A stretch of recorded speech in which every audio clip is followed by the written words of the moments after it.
and sit down. Hello, good evening, and welcome to another episode of Build, Paint, Play. I'm Dave. Greetings, programs. I am Jake, and today we are joined by Steve Garcia, who's going to be talking with us about like his painting projects and what he has going on, and pretty much whatever else we decide to talk about tonight. Exactly. We'll be rambling a lot, I think. I gave Steve a huge list of things we're going to be talking about. He goes, "Oh, that's a little bit too much attention, I think." So, we'll be fine. Steve, I will tell you this: the craziest thing. So, getting ready for tonight, I was like, "Oh, I'm like, I don't think I've met you. If I have, it's been in passing at like an Adepticon or something."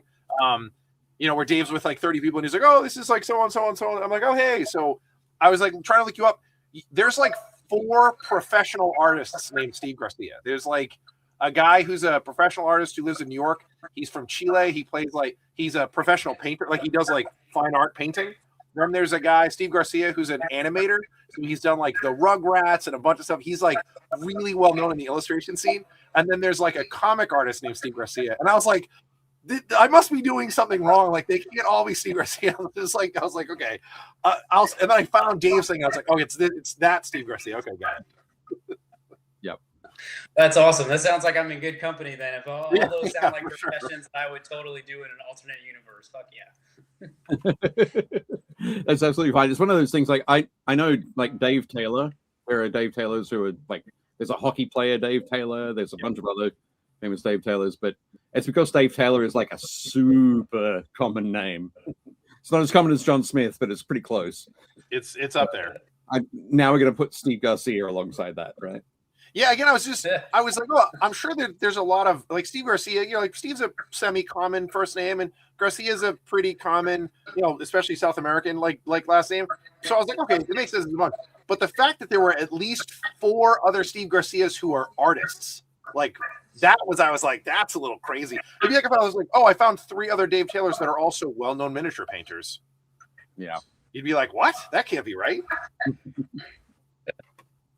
I'm gonna have to go find those guys now, and our powers combined. We'll just be team Steve. You guys should just do a Steve Garcia con where like you can come meet Steve Garcia, and you're like, which one? You're like, they're all there. All of them, all the Steves.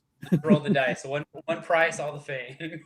Dude, that'd be so good. You're like special guests: Steve Garcia, Steve Garcia, Steve Garcia, Steve Garcia, Steve Garcia, Steve Garcia, and Steve Garcia will be there also. Bonus guest: Steve Garcia. Be awesome. Yeah.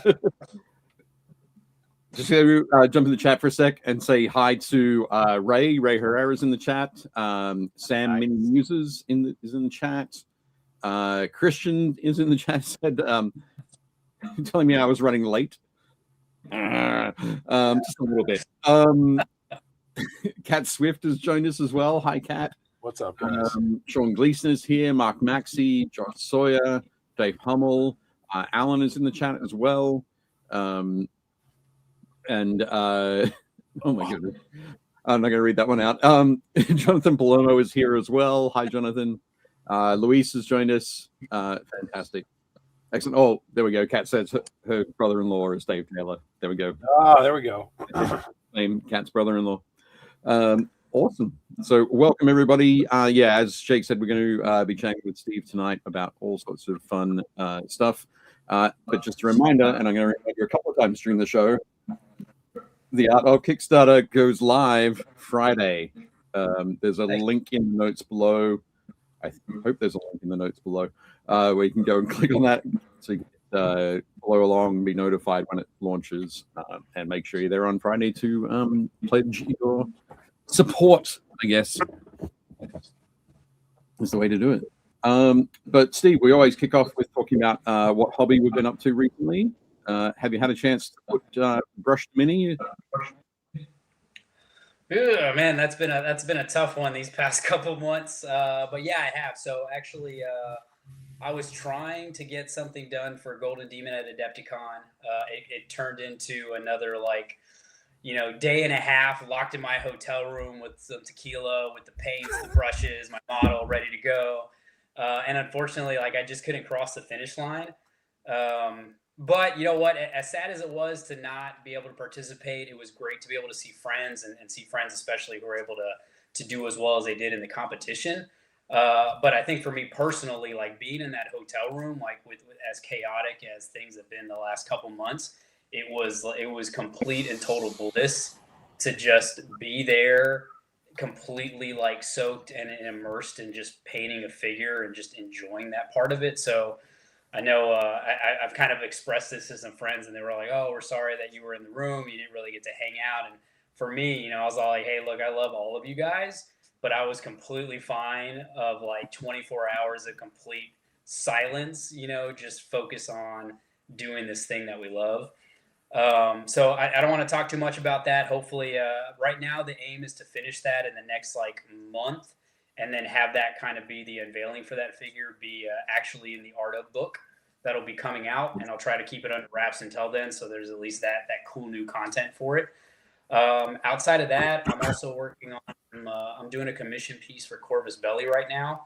That's going into a project that I probably can't talk too much about, but I'm excited for it. My favorite kind of projects. Yeah, right. But other than that, everything's kind of been focused on tons of Horus Heresy. That's something that you have to have tons of different Marines, and they're all kind of carbon copies of each other. So you can just sit there and kind of brain out or have a brain fart and just paint a bunch of really cool looking Space Marines. And that's kind of been it. And that's kind of sporadic right now. That's like on a Saturday and Sunday for maybe an hour, if the wife and the kid can facilitate it at the house. Right. I don't know if they're within earshot, so I'm gonna keep my comments about family hobby down to DL. I'm with you. This is third in line. I have 2 projects I have to do. One's a commission. As soon as those are done, this is getting added to my army. Nice. What legion are you painting up? I do Warhounds. It's Loyalist 12th, so not World Eaters. Guys that are never World Eaters. Respect. Totally. Man, I love that at that level of detail. Warhounds, not World Eaters. Yeah, dude, it's the best game. It's like don't get me started. It's the best game. Excellent. Just ducking back to the chat for a second. Brent jumped on. Yep. Cat Swift said, a side note, my girls have a hyphenated last name, Swift-Taylor. So you can imagine the crap that's caused. Excellent. Brendan Bell has joined us, and Brent from Goobertown Hobbies has joined us as well. Brent said he's going to tell your family what you said. And Rob is here from Australia. Sorry. Hey, Rob, how you doing? Welcome. Cool. I've also been doing some hobby. Surprise. I spent Saturday at Brendan's place. We played a bunch of games of Trench Crusade. So the first games of our new campaign that we're playing. Everybody's essentially playing Fallen warbands. So we've got Heretic Legion and Court of the Seven-Headed Serpent, Black Grail. It's good. It's good. It's very cool. We're having a lot of fun. And playing on some cool tables. So that was a really nice, relaxing Saturday. Get in there and learn how to play my warband. My first game, I got pretty much crushed. I had one model left at the end of the game. Second game, I did a little bit better though. Still lost, but a little bit better. I've heard a lot of really positive things about Trench Crusade. I haven't had a chance to demo it, but I mean the models look cool. The atmosphere and the story seem pretty awesome. It's super swingy. What was that, Jake? It's super swingy. Like you can have a game where like you have the exact same army. Like I've never had this happen in another game. You can be playing and be like, "Oh, I rolled pretty great," and you're like, "Cool, like I guess I win this game." And then you're like, "Oh, I have the same game where my opponent is rolling really badly." You're like, well, as long as I roll okay, like I should still win this. And then you have games where you're like, man, I cannot roll anything other than 1s, 2s, and 3s, and you just get crushed. Like it is a super swingy. It's all effectively one die. Like everything is just like roll a d6. That's basically just how the game works. And you can either but you're only using the result from one. So you're rolling 2 dice and adding. Right. So there's a way where like if you subtract a die, you basically roll 3 and you keep the 2 worst, or you add a die and you subtract 1, you keep the 2 best, and then you're adding a modifier to your result, and that's like so the rules are really easy. Like it's not complicated. You're like, oh, okay, it's all I'm gonna roll a couple of d6s and then figure out what my adjustments are. But like that's the whole game. Like that's basically how it works, which is why I think people really like it, because it's like chess, right? Like it's easy to understand the rules. It's really difficult to be good at it. So are there like are there like missions, or is it just like you run at each other and kill and be killed? Yeah, there's objectives. Yeah, there are scenarios definitely. I think I can't remember how many the rulebook has, but it's like 6 or 8 or something like that. But yeah, there are more coming. But it's a lot of objective based kind of stuff, which you definitely need. Like running at each other and just swinging is not super balanced, because like some lists don't want to do that, so it can get a little wacky. A lot of it's vibes. Like I think part of the reason that people like it is because it's vibes. It's like it kind of splits a weird spot too, because it's like it feels like a historical, because it has like the whole like alternate history vibes, like, and but it feels like a historical game, but then also it scratches that itch for like, I want to play like a weird gothic like warband game. So it's an interesting Venn diagram for sure. But that's kind of I think that's why people get into it. It's also like it's not a ton of models. It's not like a big lift from a hobby perspective. So yeah. No, I'm definitely deep in the rabbit hole, without a doubt. That's all I'm seeing around me is this Trench Crusade. So I'm all good with that. But that was yep. Do they produce their own figures, or is it like that? I feel like there's like a current maybe craze, or there's like a rise in popularity of companies that sell the files or files adjacent, characters adjacent, and you just take care of the figures on your own. So they do. They have STLs for all of the models, all of the war bands that they're selling on like My Mini Factory. They also they've partnered with print houses to sell physical prints of those STLs, and they've just started releasing plastics as well. So okay. Yeah, currently there's 3 boxes of plastics. There's there's the Prussian warband. Then there's the Prussian Strasstruppen, which is just like their stormtrooper guys, and then there's the sniper priests. That's all there is currently for plastic. And then in a couple of months, we're going to get the new carcass box, and that'll have naval raiders and the trench pilgrims. So like you'll have 3 factions in plastic, and then but like the cool thing about the game, I think, is that it's minis agnostic. Like you can build whatever you want. Like Phil, who like is on the factory team, when he went and played Dave last year at Nova, his whole warband is all scratch built. Yeah, it's all from it's all converted from like GW parts. Yeah, so it's tons of like just kit bashing stuff, which I think is the fun part. There's a ton of guys online selling like prints too. Like Dave said, in addition to their plastics, which at the moment are limited, but they got more coming. You could get like War Games Atlantic, like just military dudes, or like Warlord Hobbies, like World War II guys, and kit bash them. Like there's a ton of stuff out there you could get for like the dudes. The harder part is like the weirder stuff. So like Dave has a bunch of like digitally kit bashed like demon things, and there's like the werewolf. Yeah, so like that thing's awful. Yeah, that's right. It's coming for you, Jake. Yeah, I don't like that at all. It's like Dave basically just got a termite and upscaled at like 700%. So there's a lot of stuff out there that you can kind of kit bash, and because there's no like models for it, you can use whatever you want, right? So it's like, oh, Dave has to build like the demon warlord of like Corel, and you're like, what is that? You're like, he's a demon warlord. Like he can look like whatever you want him to look like. Looks like this. Yeah, there you go.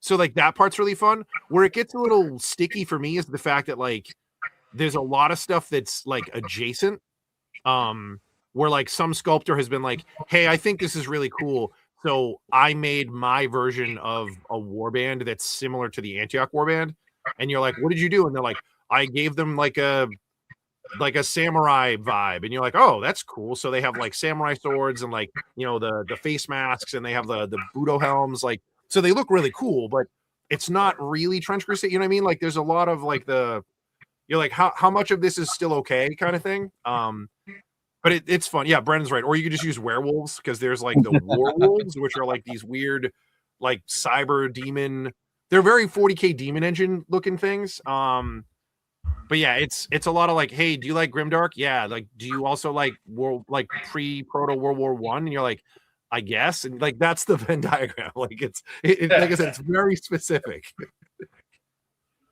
And I unfortunately, what was that? Oh no.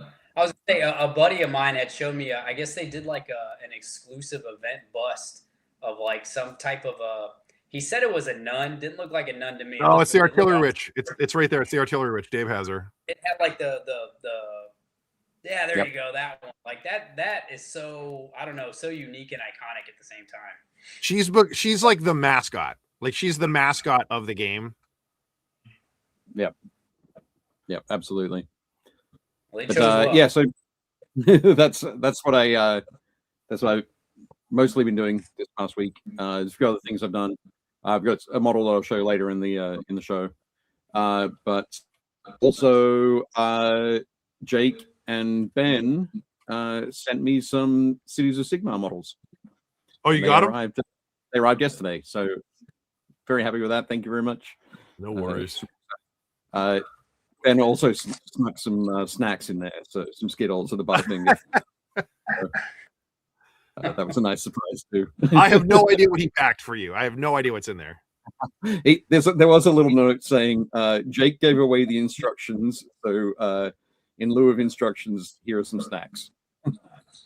So I'm sure the instructions went to the guy with the yeah, because like it's in the back of the book that has all the scenarios in it. And I was like, I was like, Dave knows what he's doing. He doesn't need instructions. Yeah, I'm sure you can download them all anyway. Foot goes on the leg, should be fine. Be all good. Yeah, the newer kits are they're not quite monopose, so like you can do a little bit more with them. I will say, I'll give GW credit to, like, I still think nobody does better sprue layout than them. They have so many pieces, they have to be good at it. So it's like, oh, the first guy is parts 1, 2, 3, 4, 5, 6, 7, and 8. And then the second guy is parts 9, 10, 11, 12, and 13. So like they try to keep all the guys like clustered up so you can still find them relatively easily. Yeah. But we'll see how we go. If I have problems, yeah. I believe in you, Dave. I have full faith in you. I can do it. Excellent. Fantastic. Just looking back, Rob said, been wanting to try Trench Crusade, been doing hero quests, finished Prophecy of Telor last week. Last mission had random monsters, 4 gargoyles, and 9 chaos warriors. That's pretty fierce for hero quest. Christian asks, how's the Trench Crusade plastic quality versus printed figures? I think they're both great. The plastic quality is like so close to GW quality. It's a little softer, a touch softer. Yeah, but they're almost there. But like they're super clean. Like building the Sniper Priest today, like not a lot of mold lines, not a lot of cleanup. Like they come away from the sprue really nice. Like you're not doing a ton of, and because it's softer, it's easier to like kind of clean them up. I mean, when there is a mold line, it's a little bit of a pain in the butt because it's softer. Like I was using the edge of a knife to kind of shave them down, but they're good kits. I mean, they're easy to build. They're really fun. Again, their layouts aren't quite the same, but though I think the weirdest thing is that they don't come with instructions. Like there's a QR code. There's a QR code so you can like go online and like find them, which is totally cool. But like if you're like, you know, downstairs at the library and there's like no Wi-Fi or something, like you're like, oh man, I guess I'm winging this. But the kits aren't hard. Like a lot of them they're semi multi-pose. Like the original, the one that Dave has there, the warband. The warband is for the most part monopose. There's a couple of like swaps. Like it's like, oh, you can give the guy the 2-handed gun or you can give him the pistol and the grenade. But like for the most part, it's monopose. All the rest of them you can kind of like mix and match like most kits. Like you can swap arms and swap poses and stuff. Yeah. Excellent. Cool thing. So Mike Sibilia has joined us. Welcome, Mike. And Sam Mini Muses is definitely getting Steve's book and Banjos. Oh, all of Steve's fans are in the comments now, so yeah. welcome. I think somebody posted about telling my wife what I said about her, and I guess that's the downside to having so many friends in the community. Like, yeah, they all know my wife, so I do got to be careful about what I say. Remember, snitches get stitches and sleep with the fishes. I'm just saying. That's right. We'll save all the comments for later in the show when some of them might have dropped off. It'll be too late. It'll be too late then. Awesome. So next up would be Jake. But Jake, you have a photo you sent me. It's been a couple of weeks since you sent me a photo. Yeah, I really haven't been working on much. I've been building models and like putting stuff together and making lists.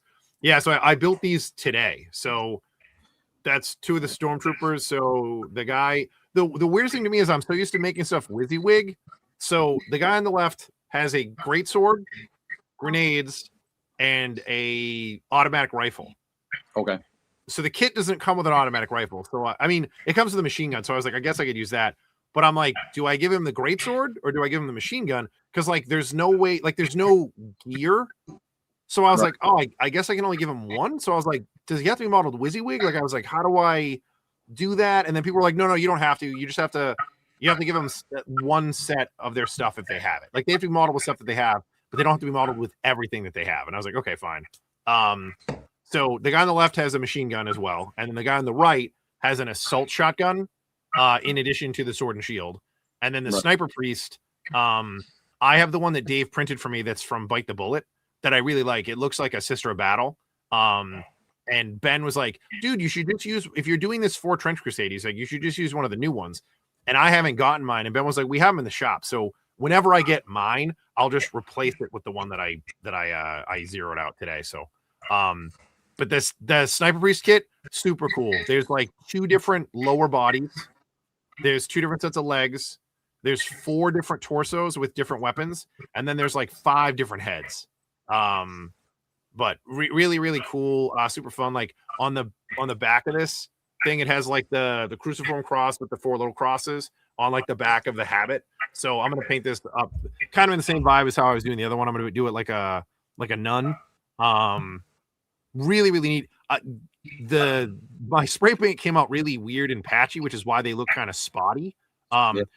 They're fully covered, but like when I looked at them in the light afterwards, I was like, why do they look like that? It's not going to matter. Like, it's just the primer, but really, really fun kit. The weirdest, most fiddly bit on the sniper priest is the sniper rifle, the hands on top of the scope, and the 2 bits of strap are one piece. So after you glue the torso together, there's like, a spot like this where the hands go, and then there's 2 little tabs. So you have to like stick it in and then make sure you get all the tabs in the right spot to complete the strap. But I was like, really, really cool, like really, really interesting, kind of like what would you call it? Like, yeah, like the dissection of the model, but it was fun. It was an interesting build. The stormtroopers are great. So I have the guy on the left like chucking one of the stick grenades.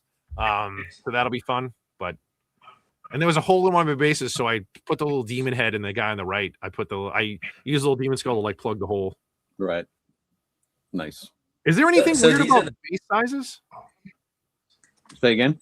Is there anything weird about base sizes? Like, they come with like they're 28s. I haven't built a model on a 28mm base in, I don't know, since like the 90s. But like, so I just put them on 32s because I was like, I'd rather have the model be protected a little bit when I put it into a slot in a case or something. So in the rules, each model has a base size that's sort of allocated to it.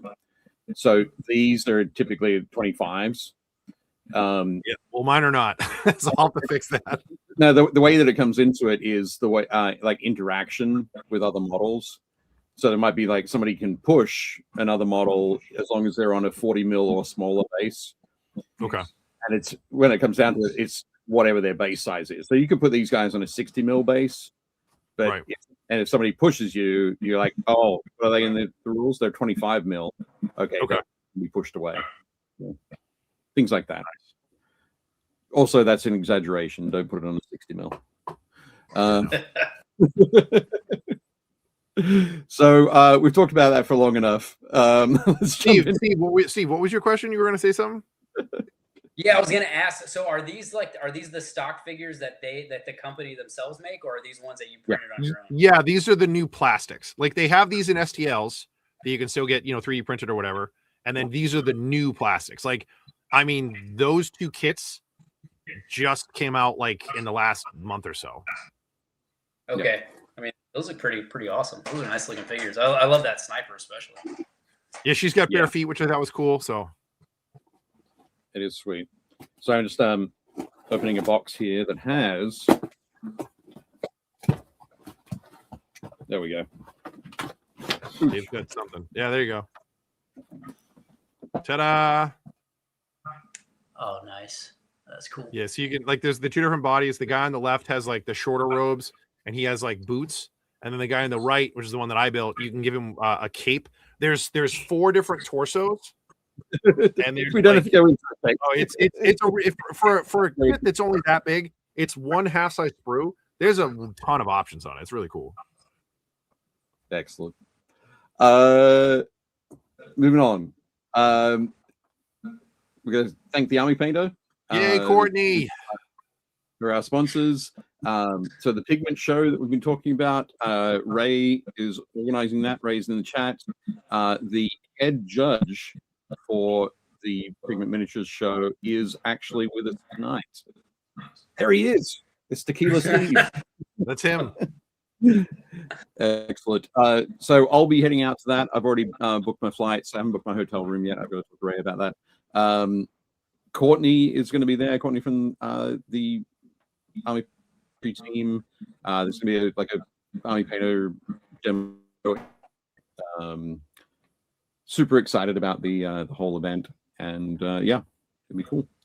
I think there's a whole bunch of folks running classes. Tickets went on sale last week, so yeah, they just opened up registration last week. Everybody can still hop on.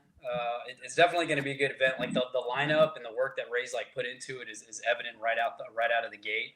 I think more than anything else, just having the uniqueness of an event that's just strictly for the painting side aspect of our hobby it's all there. He's got really good guidelines and really good I guess what would you call it, a business model for what he expects the event to be, the core of it, the belief system, I guess if you want to say that, behind it, it's really good. It just feels really pure, and I'm looking forward to just seeing everybody there who's exclusively looking for that painting part of the hobby that we love. So I think it's going to be a great time. And I didn't know you were coming, so hearing that today is I was already excited for it. Get to see tons of friends from across the world, and knowing that there's going to be awesome too.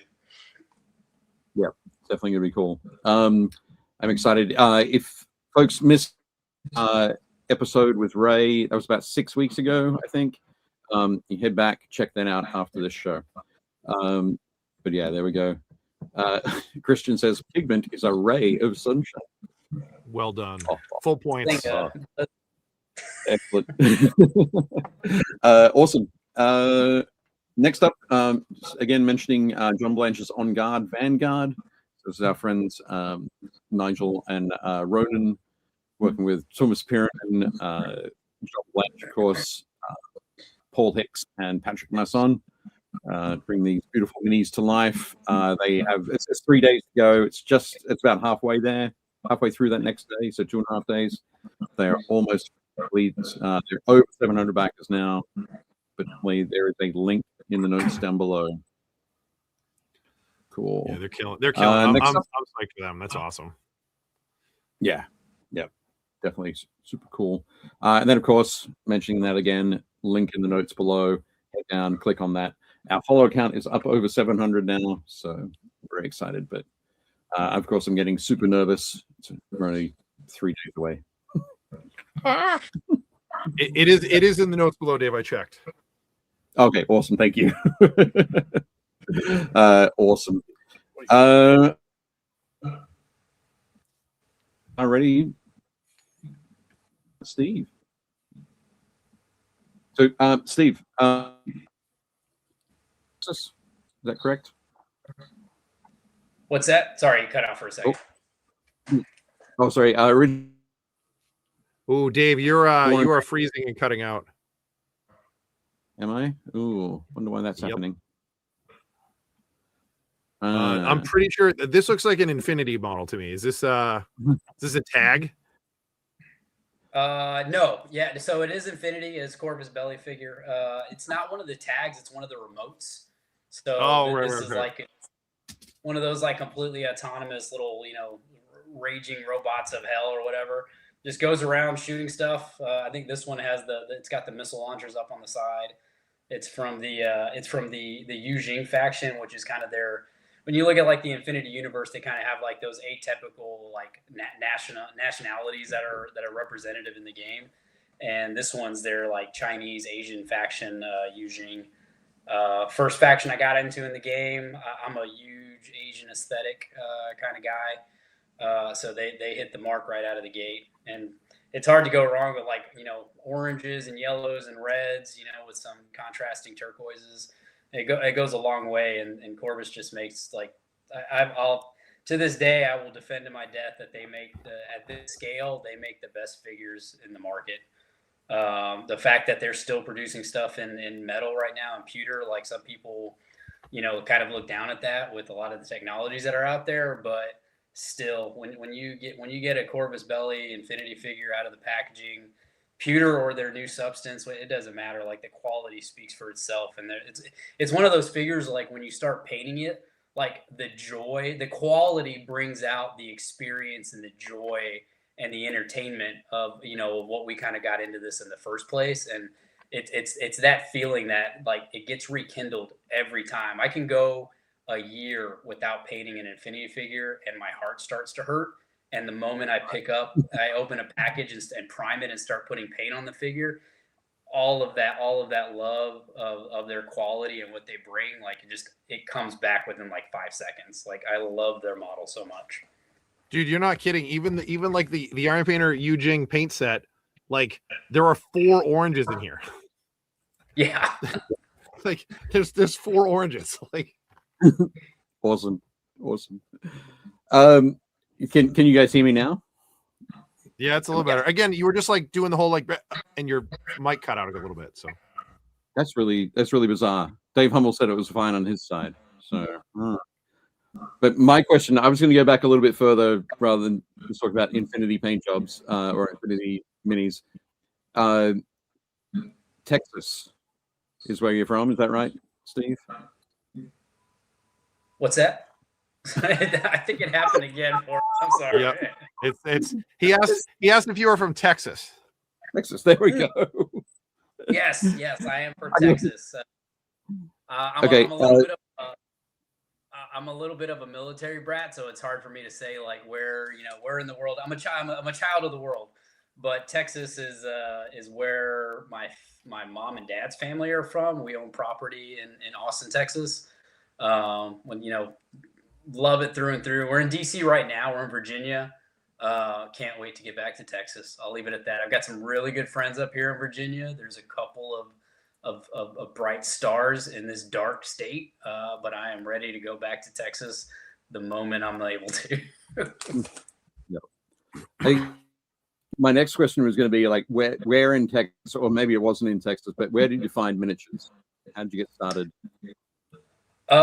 So actually, ironically, it was in Texas.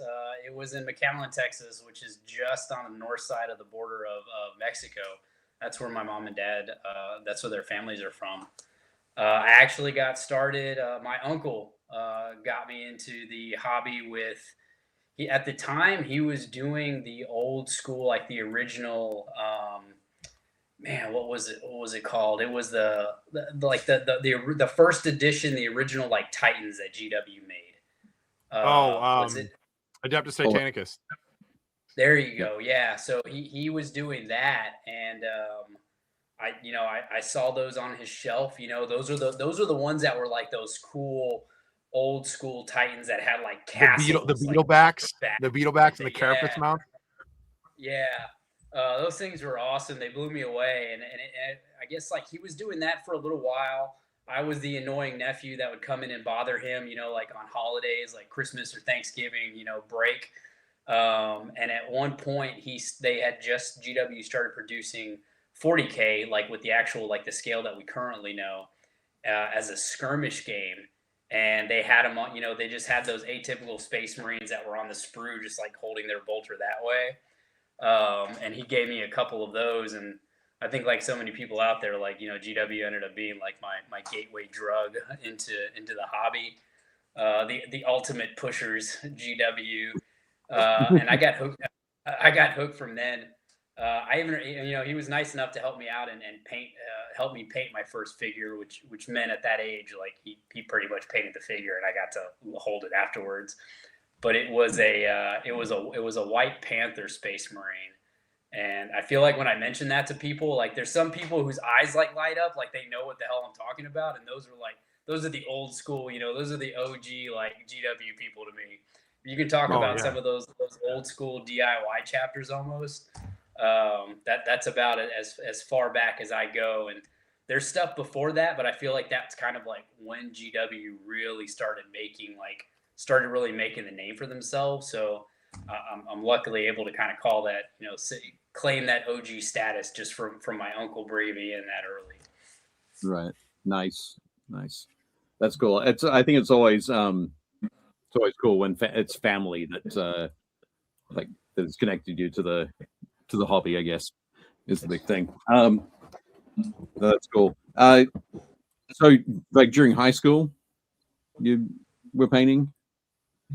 Yeah. Not as much, but I was definitely like I picked it up with my brother. Again, like we did Games Workshop for the longest time, and then I think towards the end of high school, like at the beginning of college, is when War Machine started getting popular, like at our local store. So we switched over to that game system. I got really into the competitive scene of War Machine, like an unhealthy degree of like into the competitive side of War Machine.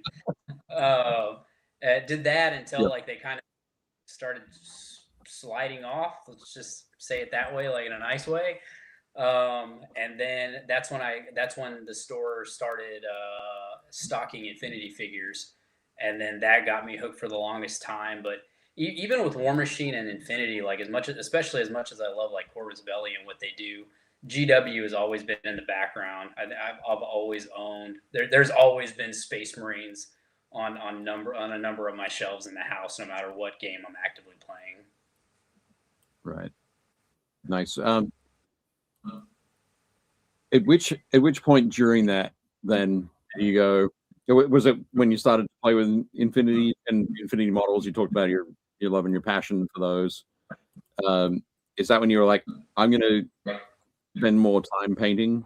I'm going to start crafting. Start spending more time honing my skills, painting skills.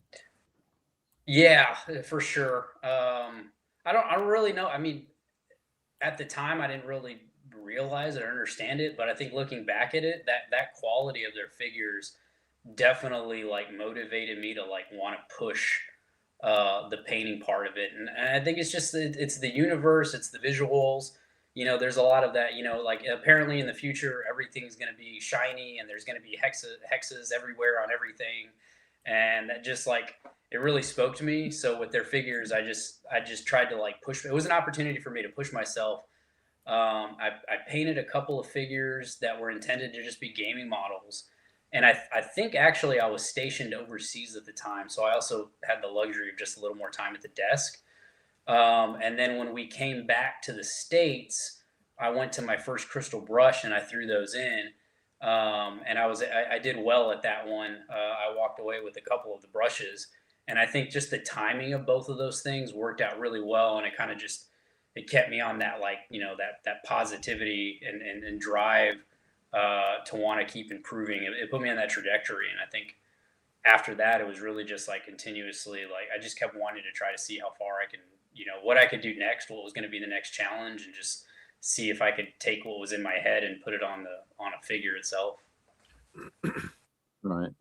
Nice. I've got another image here. Folks, I went through and I rated Steve's Instagram and grabbed photos that really intrigued me. So that's what we're looking at tonight. But this model here, is this who makes this one? That's also Infinity, isn't it? Or it's Infinity inspired. Well, inspired. Yeah, so the company itself is Nico Galaxy. Okay. And this is actually it's slightly, I guess it's easiest to just say it's 75 millimeter. It's not quite 75, but it's close enough to just say that.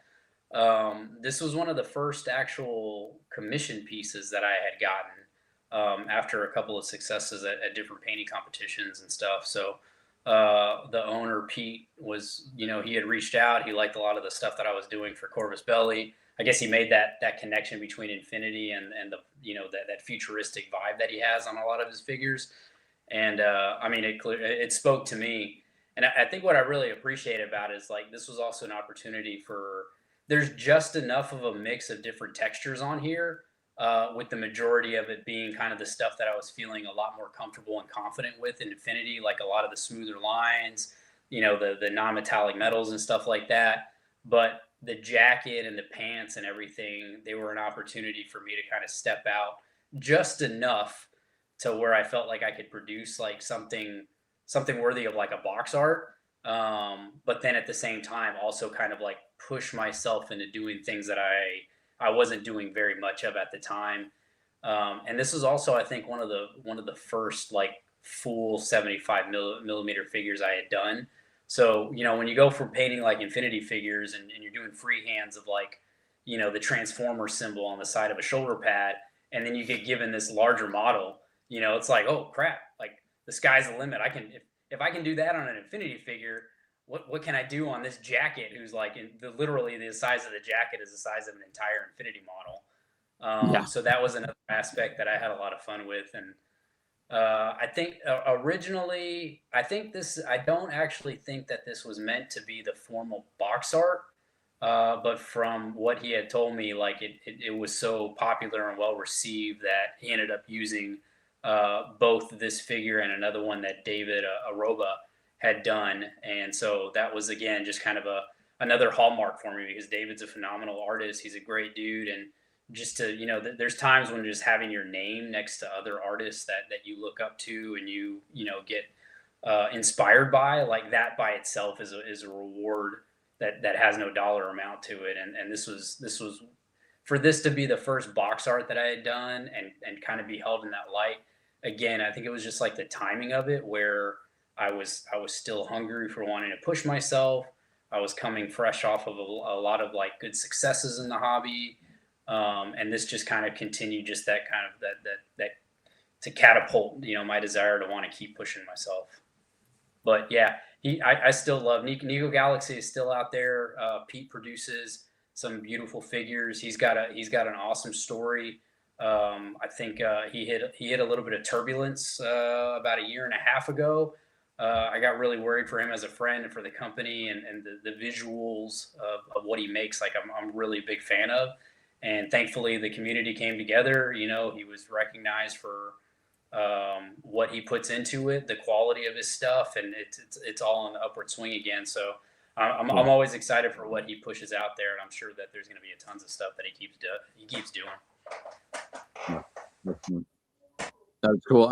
And Nico Galaxy are out of Poland, is that right? I believe so. Yeah, I think it is Poland.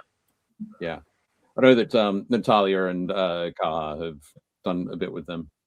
So. Oh yeah. Yep, very cool. Dan Osborne has joined us in the chat and said, "So good, dude," and totally agreed. Being surrounded by amazing folk inspires. So yeah, definitely awesome stuff there. I mean, you mentioned textures, different textures. I love it's kind of a weird one. I love the texture on the tire. Yeah, it's super cool. It's simple, but it's so different to everything else on the model. So yeah, definitely cool. Yeah, awesome. Thanks. I think that was actually done with I think that was a little bit of a sponge technique with just with significantly thinner paints to just make the texture a lot more subtle. Right. Yeah. Definitely try that, Jake, with the makeup sponges. 100%. That's the trick. Yep. Nice. Cool. Next up. That's Oh, more Infinity. Yep. Another cool. Yeah. A little bit of a trend. Yep. So you mentioned going to Crystal Brush. When was that first Crystal Brush that you went to? Ooh, man, 90, no, not 90. 2007 or 17? He's like 1986. 2017. Yeah. Yeah, it was. I know it was. I think I was able to participate in no more than 3 of them before Crystal Brush went away. So it was closer to where when they stopped being able to do their thing at Adepticon. Yeah. So yeah, 2017. They probably would have been 2017 then. Yeah, 2019 was their last year there. So, okay. Yeah, that would have been 2017ish. Cool. Was it around that point that you started to like travel to other shows as well for painting competitions? Yeah, that's another benefit of my full-time job is there's quite a bit of travel. There's a lot of opportunity for travel, so being able to go overseas and do stuff, like generally if I can line it up right, like it works, and the company's pretty much paying for me to go do my job and then do some fun nerd stuff on the weekends as well. Iron Skull fell into that one. This was the first year that they had done it. I don't think it was the first year they'd done Iron Skull, but I think it was the first year that they had done like an in-person one after COVID. And I just happened to be over there for work and decided to take some of my pieces.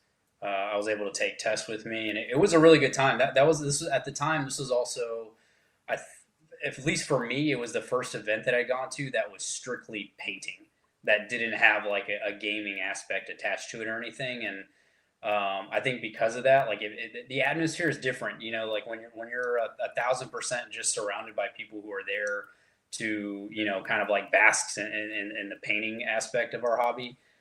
There's just a little bit of a different vibe. And of course it's not as big of a financial ask, because you're usually, I think for this one, it was only a 1-day event. Like you could turn your models in on Saturday, but you could also turn them in on Sunday, and judging was on Sunday. So if you wanted to, you could just show up for the afternoon, have a great time, and then, like leave or go back home or do whatever you're doing. Right. But yeah, this was it was a great event. I was hoping to make it back again this year, but it wasn't in the cards. For these guys in particular, these are more Yujing figures, like part of the Asian faction for Infinity. If you get, I don't know, like if you can zoom in on those, but these guys were a lot of fun because it was just a chance to try to develop like some more weathering. These guys, like their backstory is really cool, because what it is like each one of them is essentially like a convicted criminal, and this is how they serve their time. They just put them in these suits of armor. They aren't, they give them like the crappiest gun that they can get, and they just say like, hey, go serve or fulfill your your community service. And if you survive, you survive. If you don't, that's cool. So the idea of their armor just pretty much like hardly getting any upkeep, getting thrown into like the crappiest combat situation. And I just imagine like whoever the last occupant of that armor was, like they probably didn't even bother like, hosing off the blood and the oil or whatever. And they just told the next guy to get in and go do something else. So I had a lot of fun just kind of imagining what that might look like. And then there's certain components that I kind of felt like the big gears that are on their shoulders and their hips. There's a couple pieces that I kind of felt like these have to maintain some degree of like high functionality. I mean, they're essentially still in Iron Man armor, but it's only the bare minimum. Like you're gonna only oil the things that absolutely need to be oiled, and the rest, you're SOL. If you die, you die. If you don't, you don't. Like there's plenty of other criminals that can get shoved into your armor. So I had a lot of fun just kind of thinking. It very much has like a good luck, have fun, don't die vibe. Like that's the whole. Yep. Nice. That's great to hear. I didn't know that It's all of a sudden Infinity is a bit more grimdark for me. Oh yeah. Oh, that's cool. Nice. I'm glad that they were able to travel for that one. That's I got to go to Iron Skull when I was over there last year, over in the UK last year. So that was a lot of fun to hang out with those guys. What have we got I'll next? also say, if anybody's able to go to the Iron Skull, like, I mean, being able to compete and be in that environment, it's like the event is very well ran. It's tons of fun. If you're lucky enough to walk away with something, like if they recognize your work, I will say that the Iron Skull like trophy itself is probably one of the more badass like things that I have in the cabinet, and that thing's got some like heft. Like I've got plenty of weapons in the house that if somebody tries to break in, like they're walking into something. But that trophy of the Iron Skull is definitely at the top of the fun list for like subduing somebody in the house. Like it's got some weight to it, man. It does have a lot of heft for sure. Definitely. And then because I knew Jake would love it. There we go. Your heresy. First Legion. Please. Heck yeah, Dark Angels, First Legion, all the way, baby, for the lion. Awesome. That's the new Mark IIIs. Those are so cool. What? You didn't drill out the barrels? Oh my God, what is it with the barrels? You know how many like comments I've got on Instagram about just the barrel holes? I didn't know it was a thing. I'm not gonna lie. Now it's sacrilege. Apparently, all my crap has like the barrels drilled out. But for these guys, when I posted pictures, I was amazed at how many people were commenting on the barrels. So so Dave always just does a black dot. I don't always. Sometimes I drill. I was just pinvice mine. I think the big one for this one is because that guy in the front is literally like this. All you can see is the silver circle. I think that's part of the reason.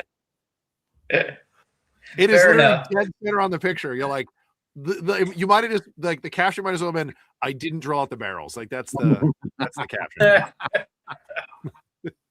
Lesson learned. Lesson learned. I try not to let that distract me from the really cool paint jobs, but anyway. Oh, they're amazing. I think that's why people are like, wait, you did all the hard work. Like the hard stuff is done. Yeah. You know what? Now after this conversation, I didn't go back to do anything to the barrels, but now I don't know. I might get motivated to go back and take the drill bit to those things. I've gotten really good at it. So all I do is now I just do it blind. I've done it so many times I do it without trying. But when I first started, I used to take a thumbtack and just poke the thumbtack in the middle of the barrel, and then set your pin vise there, and just that's it. Like it takes 2 seconds. Nice. Yeah, heresy. Drill it off center and see what everybody prefers. Yeah. And Dave Hummel says that you don't have to do over 1,000 of them. Dave's working on a chapter. I do it during assembly. Like I do it like when I'm building them all, just because I'm like, okay, now it's done. So they get primed and whatever. No. But I actually saw. I don't know who did it. I think it was on Etsy, but there's a company or a dude out there who makes it's like a little tool that's like the bolt pistol, a regular bolter, a heavy bolter, and then he's got some other weapons, and it's nothing more than just like a 3D printout of like the guide hole. You just put it on the edge of on the tip of the barrel. Oh, that's kind of cool. That is somebody who is super type A. Someone has like done the work. Like it has to be perfect. Yeah. Nice. But yeah, you game with these models, right? Yeah, these are all actually. You know what? Other than my 75mm models that I've painted, everything that I paint, I play with. It's all seen the table. It's all been part of armies. I don't know that. I don't know what it is about. I can't wrap my head around the idea of like painting something to do nothing but sit on a shelf. It's got to have a dual purpose. It's got to have meaning. So yeah. So Steve, I knew we were going to get along. I knew we were going to get along, Steve.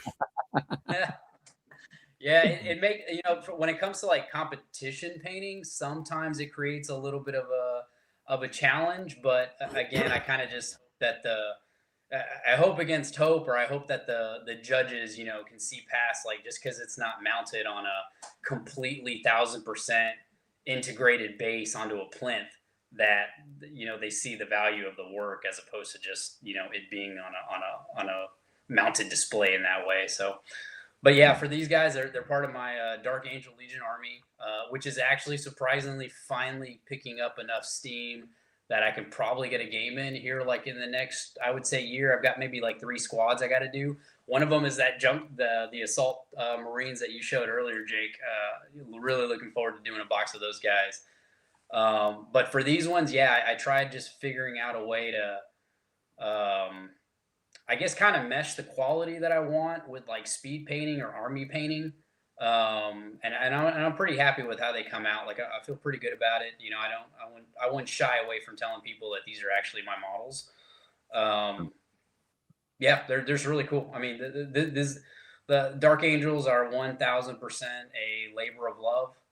You know, these are the models, like as I'm painting them, I'm sitting there making pew pew noises and imagining like each one of them yelling for the lion, you know, as I'm painting their armor black or putting their highlights on. And, you know, the Dark Angels are really, I'm not going to go too far down the nerd hole on the Dark Angels, but they're cool because they have all this like hidden iconography and hidden meaning and like all their symbology, you know, more so than almost all the other legions, maybe minus the Alpha Legion and the Word Bearers or whatever, but you know, screw those guys.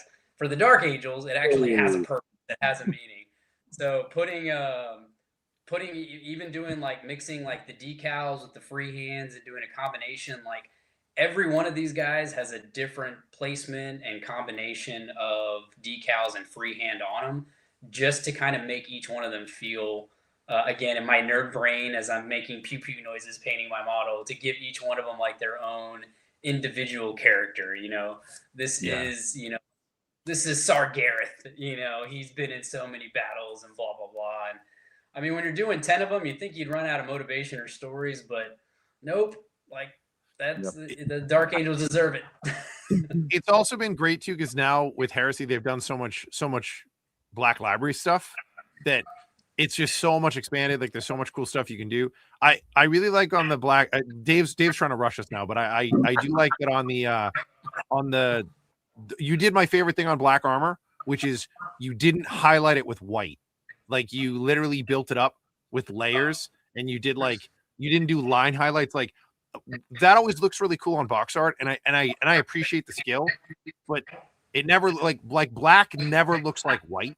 And I love how you did this. You shaded it up and kind of did like volumetrics, and like it looks really cool. There's no like there's no line highlight on every toe. Like there's not a little horseshoe on every toe, and like they look really clean. But they read as black. Like they look like they're wearing black armor, which is awesome. Like fantastic work on these. Thanks, I appreciate it. Yeah, I don't think we have any other like angles for it, but one thing that I did take the time to do is like, I think the volumes on Space Marine armor is the best way to render it. You know, again, like you said, like props to the skill it takes to line and edge highlight everything. But I think the volumetrics really sell stuff, especially for the darker armors. And so one thing I took the time to do on these is like, so all the highlights and the shadows that you see on the armor and on the decals and the freehands that are on this, it's all integrated together. So like the highlight that's on the white of the of like the Dark Angel symbol and like the tactical symbol there, that's all like I went back in with pure white, made sure that it matched up with the highlights on the rest of the armor, went in with glazes of black to make sure that the dark sides integrate with the actual volumetric shadows and everything. And I think it just lends itself to like, I don't think if I had taken the time to do that, like, I don't think it would have quite the readability of like the black, the way that you're describing it. So I'm glad that you see that in it, and it comes out in the end. Yeah, they're super clean. Like these guys, to your point, I understand making the noises because these guys look real. Like they, like this, like if you were like, oh, I imagine these guys are, 9 feet tall. You're like, okay, yeah, these guys would be on the battlefield. Yeah, absolutely. Yeah. They look fantastic. Excellent. Everybody loves a Night Lord. Oh yeah. What's their saying? X something Nox or something. I never. Nox Eterna or something. I don't remember. Ave Dominus Nox. That's it.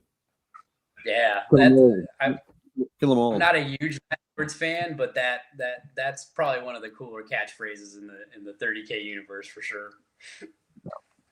They're super cool. This guy is so ridiculous. I love that he's like, okay, so I need to order a new chain glaive. You're like, okay, cool. What do you want to do? He's like, well, listen, I want there to be a human rib cage built around the top of it and a skull built in. And you're like facing it? No, facing me so I always see it. And the blade is the other way. You're like, okay, cool. Yeah, we can make that for you. Like, this is definitely a custom order, but I can get it done. Like, this is John. John fucked up and talked shit to me once, and now it's on my oh my God, hilarious. Absolutely. But yeah, I love the again, talking about the volumetrics, the volumes here. Yeah, so this guy's actually let's see, the body is primarily one of the Havocs, one of the newer bodies from the newer like Havoc box. Yeah, he's got the hook toes. Yeah. I think the backpack, the head, and the front of the glaive are from the kill team for the Night Lords, and then the back end of that is I don't know what you would call it. It's the it's the half to one of the Custos. There's a little bit of like poetic justice in that piece of the model being used for this guy. It's supposed to be a sword, but it just looks the front of it's so heavy that the little like the hilt and the pommel that's coming out of the back of his hand being so small just makes it look really it makes it look comical and just doesn't, I got it. This is a fantasy world. We're painting miniature men, but there's got to be a degree of like realism. This is the physics, like. I always thought when I saw this model, because again they showed pictures of it ahead of time with the Nemesis claw, like that's the kill team. So I was like, oh, that's really cool. Like I thought it was turned around. I thought the skull, the rib cage part was like a basket hilt. So I was like, oh, his hand is inside a human rib cage. I was like, that's probably about the right scale. And then instead they did this, and I'm with you. You're like, why would you do like half the sword is a rib cage? Like it's just weird. Yeah. I thought the same thing, man. I thought it was like a really cool sci-fi horror, like Three Musketeer type sword. And nope, it's all on the other side of his hand. Does not work. It's super cool. I like the idea of turning it into a glaive. That's really clever. I like that. Yeah, it worked out. I think it does a lot too to like balance the silhouette of the rest of the model, and that's primarily because it's the Havoc body and his legs are like really splayed out. But I had who doesn't like hook toes? Come on. Yeah, right. all of the figures in that Havoc box are like conversion gold. Yeah. That might be the best Chaos box. Is the now that the oh god, the pirates are out. The Red Corsairs. The Corsairs box is amazing, but yeah, the Havoc box, like all the pieces in that box are great. That box reminds me of like buying the old Space Marine Captain box that had all the different heads and capes and weapons. Like it's you're like, oh, I'm doing a version. I need that box. The Havoc's box is that box. You're like, oh, I have to grab a Havoc's box. Yeah. So this guy again, just like all the volumetrics on it, the metals on him are actually they're TMM, just painted, the way they should be with all those non-metallic principles. I don't. So when I paint, I paint for me. Like I'm just doing it for me. I don't really compare or contrast myself with other artists. But because of that, when I look at people's comments, like I try to soak up the good and just block out the bad. But there was these two guys. I don't remember what forum this got shared on, but they were pretty much saying that it's really easy to make any paint job look good. Like if you have the right lights. Like i.e. like this is not the painted figure, like it's painted just normal, and then I put lights on it. So then I ended up like that kind of actually bugged me, and I was probably just having a bad week, and I was all like, man, forget these guys, like I'm going to show them like what my model is actually painted this way. So then I took some other pictures from different angles and posted it, and kind of just to show that like no, like all of this is actually painted to respect where the light source is coming from, the extra OSL that's on there and all that stuff. But you can tell by looking at it. You can tell by looking at it that's not lights. That's the paint that's doing that. Yeah. And to me, like the biggest thing is like this model is not even finished. Like the whole, like as you're looking at the figure at this picture, like the whole left side is like only really base coated. So it just like the light itself just like magically stops in my mind when I look at this, and I only see the unfinished parts. So I would think that by itself would be an indicator of like, no, like this is painted on there.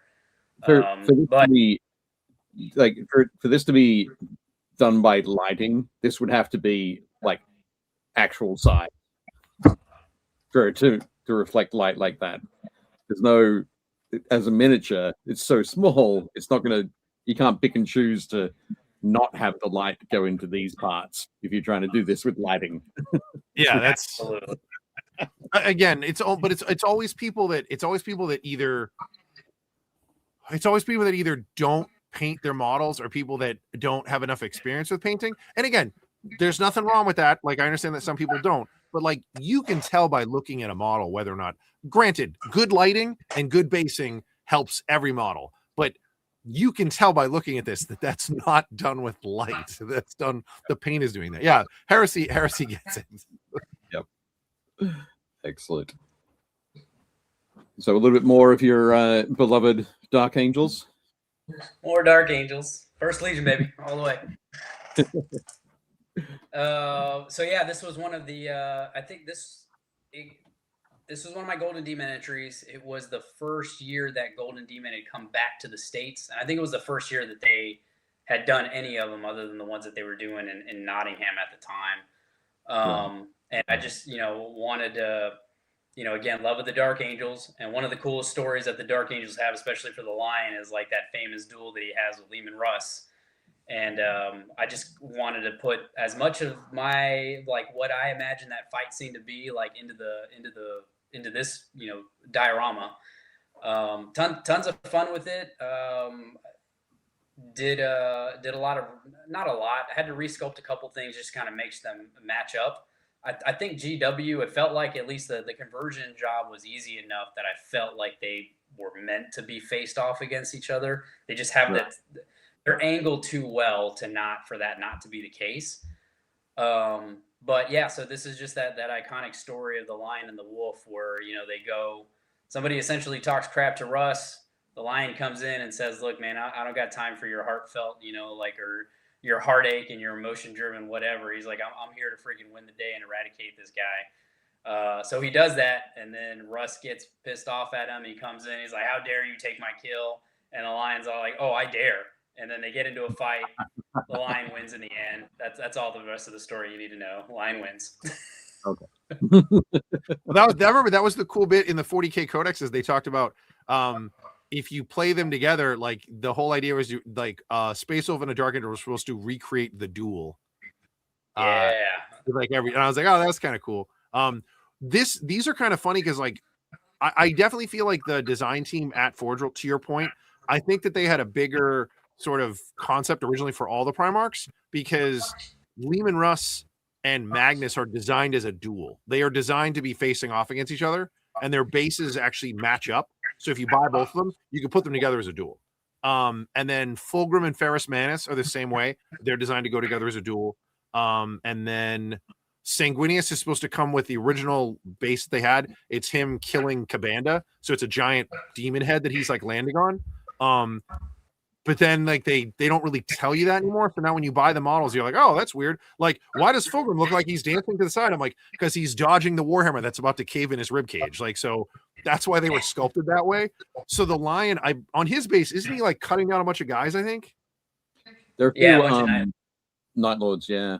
So like they're paired in such a way that doing this is genius, and you did a great job with it. But like you're 100% right, it lends itself to the way that like you have to put Lion upstairs, like he has to be up the stairs because he's cutting down at Space Marines, and Russ is moving towards Magnus, who's the biggest Primarch, so he's looking up. If you flipped them around, it would look weird. Their eye lines would be all like they'd be all messed up. But like, yeah, this is really, really well done. I'm assuming Lion magnetizes off so you can use them in your real army. No, actually, this was one of the few pieces that I put them on the base this way purposely, because it was just like a little bit, there's a subtle amount of integration between the models and the base. I probably could have just snapped them off and like put them on gaming bases, but that was actually like I ended up selling this piece to Verco's Vault. So anybody who goes there, if you want to see it, that's where you can view it at that awesome museum. but part of that decision process, like part of why I was all like, I can let this go, is because it was like, I'm not going to do anything else with these guys. Like they're just going to sit in my case. I would rather sell it, and put it in a museum where people can look at it in a case with intent.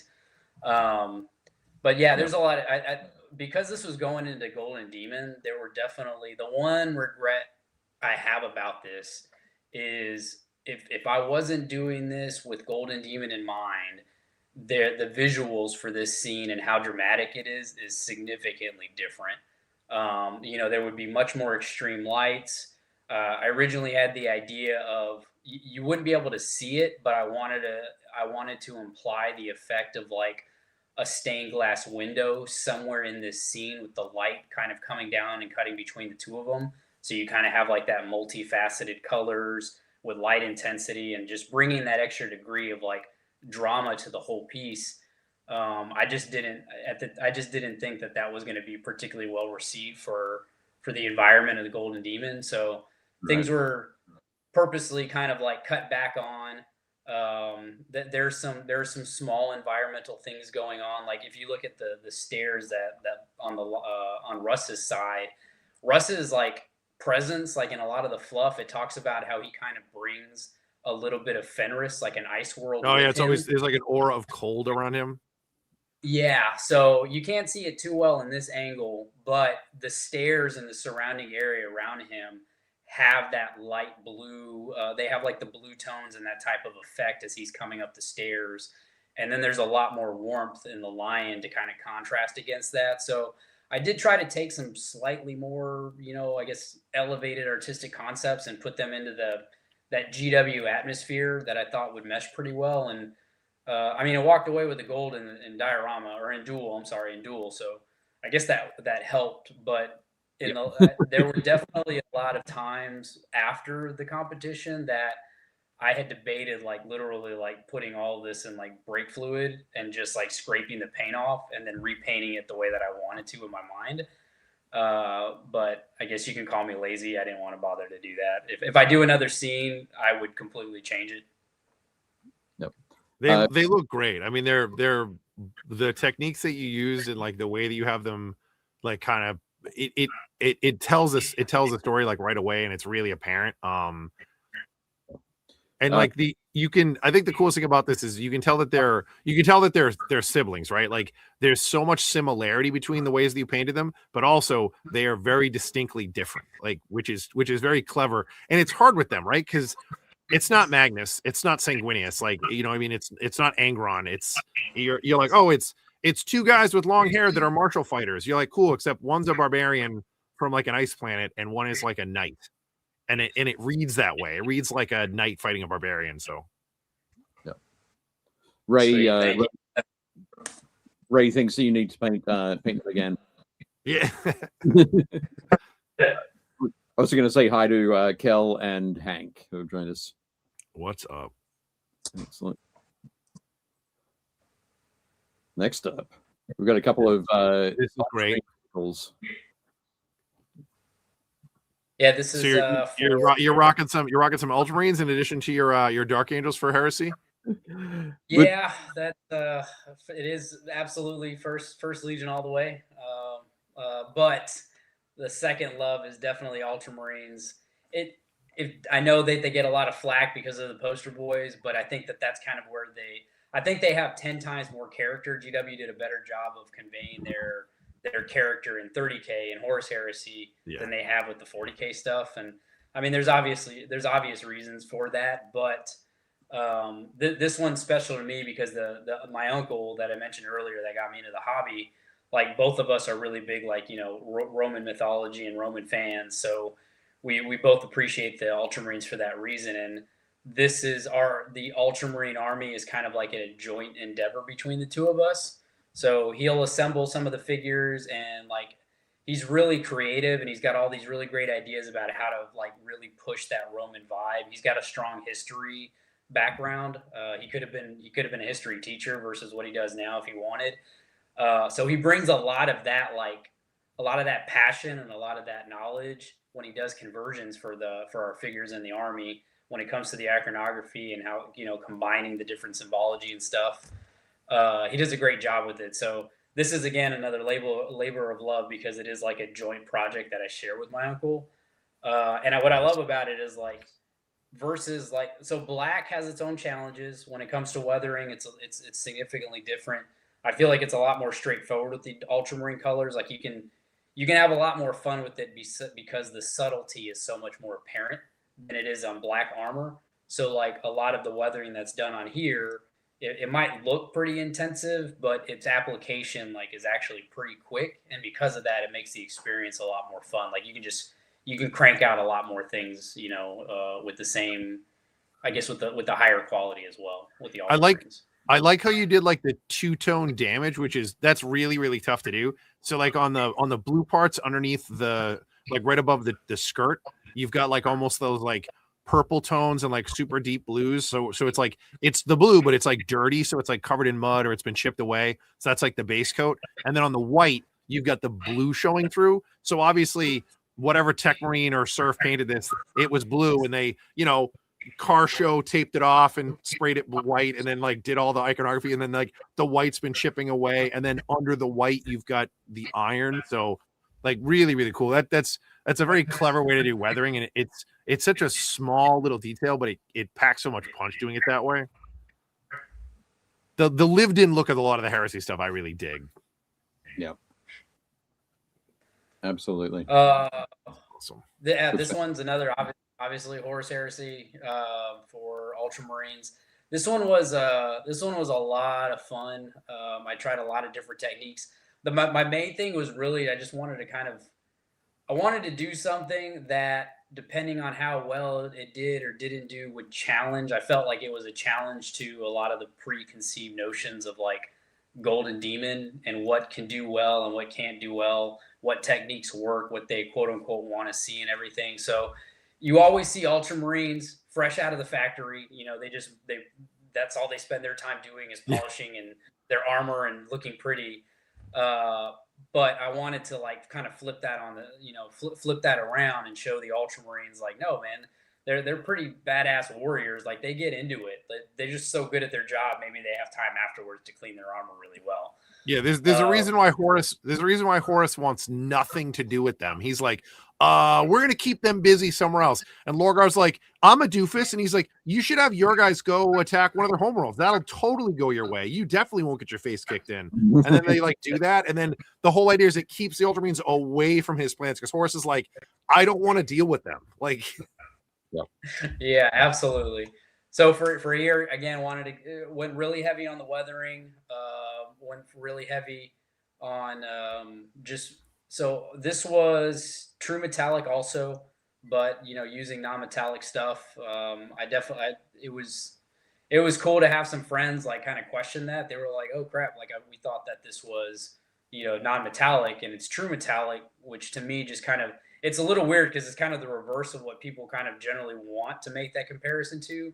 Like they want the true metallics or they want the non-metallic to read real. Whereas for me, I guess it was an example of if you do true metallics correctly, like they're not that big of a difference. Like it's how you apply it that matters. Yeah. I'm with you. I also think that the whole point of the metallics, we've talked about this a ton of times, but there was a lot, like even Dave said this year at Demon, there was a lot of TMM. For those at home, that's true metallic instead of non-metallic metallic, or true metallic metal versus non-metallic metal. But yeah, I think if you kind of hybridize the two ways, like there's painting metal, which is you're like, oh, it's a silver sword, I paint it broadsword steel, and then you're like, oh, I'm going to do this whole Dante in NMM, so there's no metallics used, it's all ochres and tans and yellows to make the gold. If you do TMM, you're using, like you said, some of the techniques from NMM to just do sort of volumetric lighting on real metals, and having real metallic paints now, with mica flake and aluminum powder and all that stuff, you get that shine that should be there all the time. And because you're using real metallics, when you turn the model, you don't get that awful thing with non-metallic where you're like, oh, it's gold, oh, it's a brown model. Like it still reads as metallic when you turn a TMM kit. Like it just looks better. Yeah, absolutely, 100%. I think the other thing about this that got a lot of like, maybe oohs and ahs, it definitely got a lot of like, comments about it was a lot of people. So the majority of this figure, I would say maybe like 90% of it is freehand. And that last 10%, I think there's, it's been so long since I painted this thing. I think there's a total of 4 or 5 decals on this, and they're probably not the ones that you think they are. And I really at first it kind of like bugged me to have people like kind of question it, especially because I kind of had like my portfolio that had shown like, hey, I can paint stuff really small, pretty crisp. So to have people come in and be like, oh, well, that's just like, apparently it went into a little bit of the judging. They assumed that a lot of it was decal work. And when I came in afterwards, like I remember having a sidebar with one of the judges, and I literally take the time to like scratch off a bit of the paint just to show like, this is not a decal. And their reaction was so like, it was so contrasted after I showed them like, hey, this is actually not a decal, it's freehand. It just kind of had this idea in my head of like, man, I wish I had done something or said something to like point out that this is primarily freehand and not decal work. But then I kind of like, I got over it, that was a momentary, like, I'm just being petty and stupid. Like, I'm just, whatever. I'm upset that I didn't do as well as I thought, whatever. It is, I will say in your defense though, it is a little weird that Golden Demon judges couldn't tell that things weren't transfers. I mean, that's not great. Yeah. I guess I don't know comment about that part of it. I would just think, I guess I did a good enough job that them looking at it, they didn't realize it. But yeah, after getting over it, I started to have like a lot of fun with just kind of taking it to different shows, or, people wanted to view it. And now I don't have it anymore, but I used to get a lot of joy out of just like letting people hold it and then having them guess, like, what do you think? There are 5 decals on this. Like, which one do you think they are? You said there's 5. Let's see if Dave and I can guess. Jake, I'm going to say let's not guess on screen. We're going to keep things moving. Fine. So I think we're done with the horror's heresy. We get on to talking to Steve about your. Put it away. Majestic, a fellow fan. Hell yeah. Dude, the best part is there's another GW tie in here, because look who this is by. Is it Dan Abnett? Oh yeah. Dan Abnett. Yeah. Excellent. We're not going to talk about Majestic just for a bit, but we will talk about teaching. So when did you start teaching people about the way you paint? It was, I don't know. I think I've been teaching now, like formally in classes, no more than like 3 years. Okay. I definitely am. I don't think I'm unique in this, but I was very hesitant to teach people, because I want to be able to have like such a firm grasp of what I'm trying to teach somebody, that if they have questions that I don't have to tap dance around them, or they don't get a lot of like, well, I don't know, good luck finding the answer, get back to me if you find it, and then let's move on. So I wanted to be comfortable and confident enough in what I did to be able to like pretty much answer every question about every topic to a pretty good degree. And that just kind of comes down to, like repetitions, experience, all of that stuff. And before I started teaching, there were definitely a lot of things that I felt uncomfortable with, or I hadn't really challenged myself to do more with, or integrate, light with different materials, multiple source lightings and stuff like that. So it wasn't until I felt comfortable enough to be able to communicate that I decided, like, let me roll the dice and try to, I just want to do right by the people who are coming to, learn something from me. And I wanted to like make that experience as expansive as I could. So I was doing 2-day workshops. I think I went out of the gate with just 2-day workshops. I don't think I did like 4-hour classes or anything like that, because to me, the time that I wanted and needed to give to the students was like a full weekend of commitment. And in hindsight, I think that was the right call. I think if I had started with like 4-hour classes and just one topic, I think that would have just prolonged me I think that would have prolonged like the lack of confidence I had in talking to people about how to, how to paint models outside of just like 2 or 3 sentences at a convention or something like that, or specifically citing like, this is how I did this on this one model.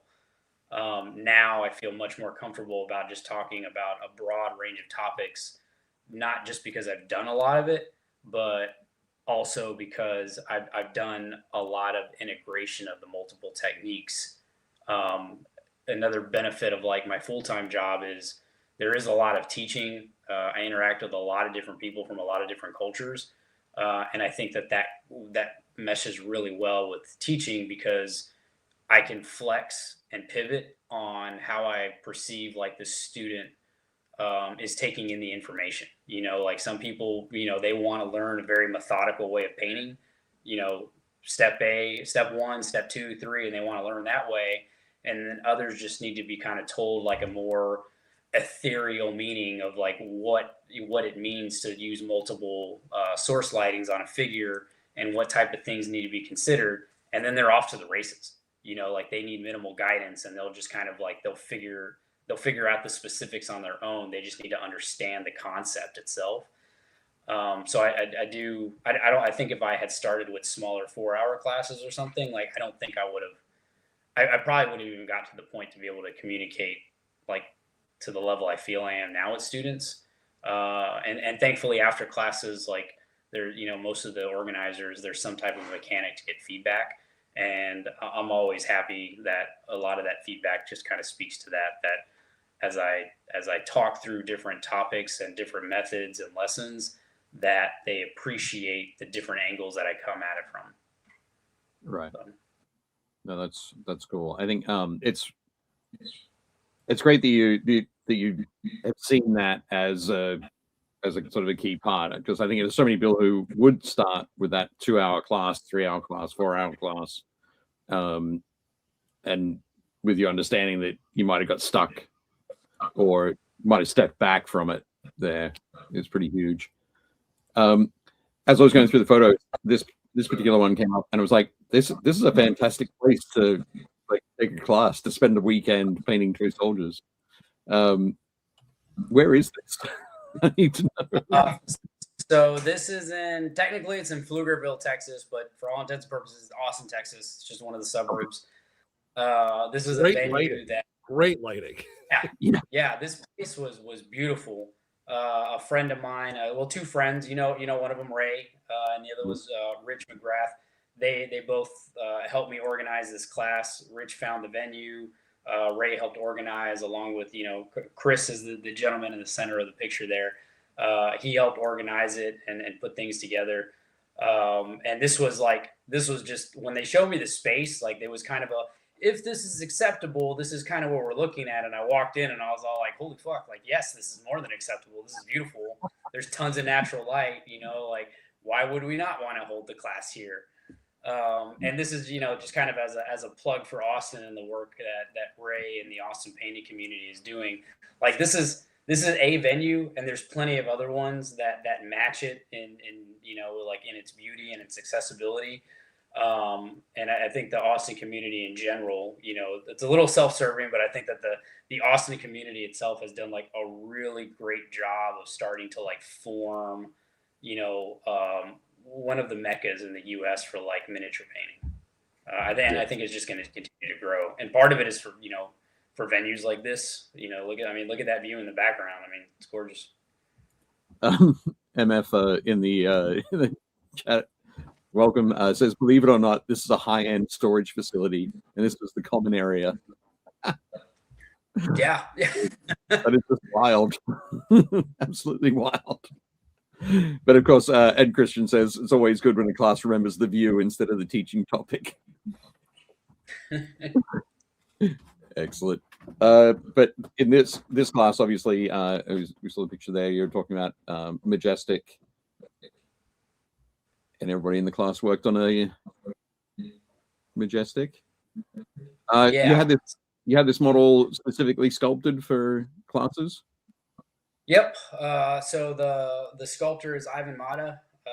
If don't know who he is, like you've probably already seen his work, and you're probably a fan. But if not, go on Instagram, search Ivan Mata. You'll see a lot of his sculpts. His style really speaks to me. I really appreciate that he can flex his muscles between like heroic exaggerations and then more realistic interpretations of volumes. Obviously for me, it's all about the exaggerated stuff of comic books. So we had like a sidebar, oddly enough, while I was in Spain for a Corvus Belli event.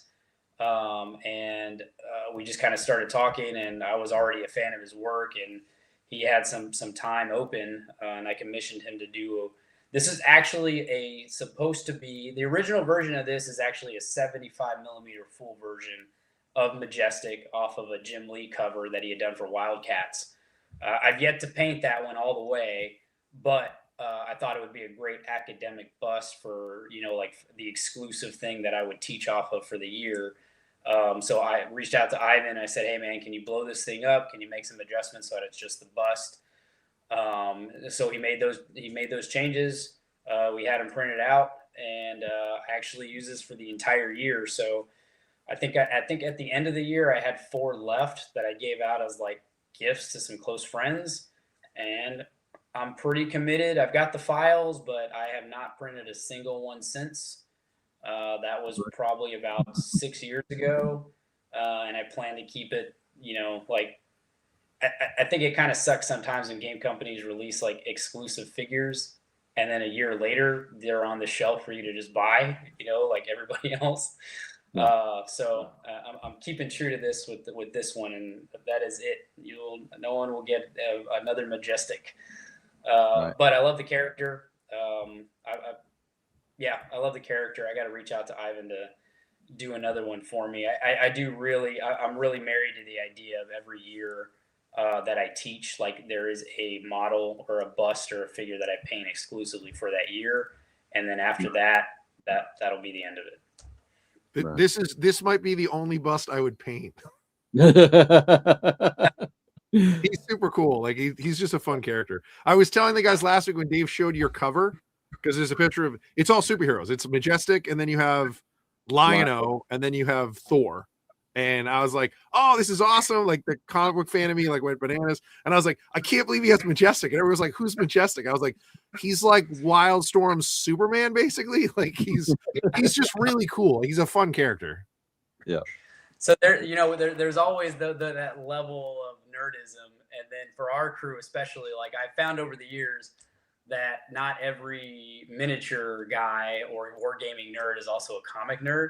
And then there's the level of nerdism and then passion for it. So when I'm talking with other artists or I'm talking with anybody in the miniature world, it's kind of like, check the block 1. Do you recognize this character in the slightest? And then 2, do you kind of know like a little bit about their backstory? Like to say that, oh yeah, he was, Jim Lee, not even Jim Lee drew him. Like, yeah, I know he's a comic book guy. I know he's kind of like a Superman type character. I think his name starts with an M and he rolled with the Wildcats. Like those are already like, if you got to that level for me, like we just became best friends. But then, yeah, if somebody throws out the actual name or they even put Mr. in front of it, Mr. Yep. Majestic, then like that's it. Like we're going to the bar, we're having some shots, we're going to make some memories and then forget them. It's going to be a good time. Awesome. That is cool. So Jake, you need to find one of the people in this photo and see if you can coerce the bust out of them. It's just. I mean, again, I don't want to paint a bust. Like I like Steve. If I'm not using the model for something, I'm probably not going to paint it. I just think this would be hilarious because like it's one of the things I'd have in my case, and people, even friends of mine, would be like, "Who is that?" Like he's such an obscure superhero. Like, yeah. I remember. I think I randomly picked up. Like I have 3 or 4 volumes.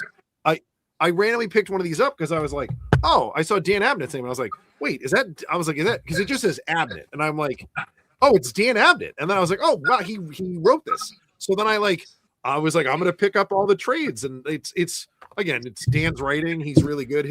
His comic partner is Andy Lanning, who does a lot of stuff with him. And it's a really good series, a really good run. that is a fun.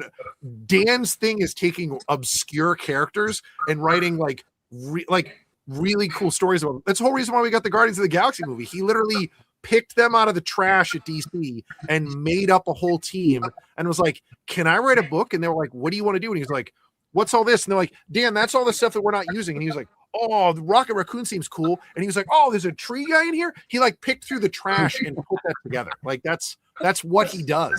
So it's phenomenal. Yeah, exactly. He's like, give him Dr. Fate. You need him to write somebody that like nobody really cares about, and then he turns them into like an instant icon. Like these books were super popular because Dan was like, "Oh, who's this like other guy that's kind of in the Wildcats comics by Jim Lee?" And they were like, "Oh, it's Mr. Majestic. Nobody's using him." And he's like, "Cool. Me and Andy are going to work on this." So Excellent. these are cool. So this was like a couple of years ago. Yeah, this was a class, another weekend workshop out in California that my buddy Christian organized with Henrik Games is the name of it. It was a great venue. Another one, just kind of like, I mean, I don't know what it is about like artists and where people want to get us to go to do classes, but this was just another like exotic, beautiful location like up in the mountains in California. The bust.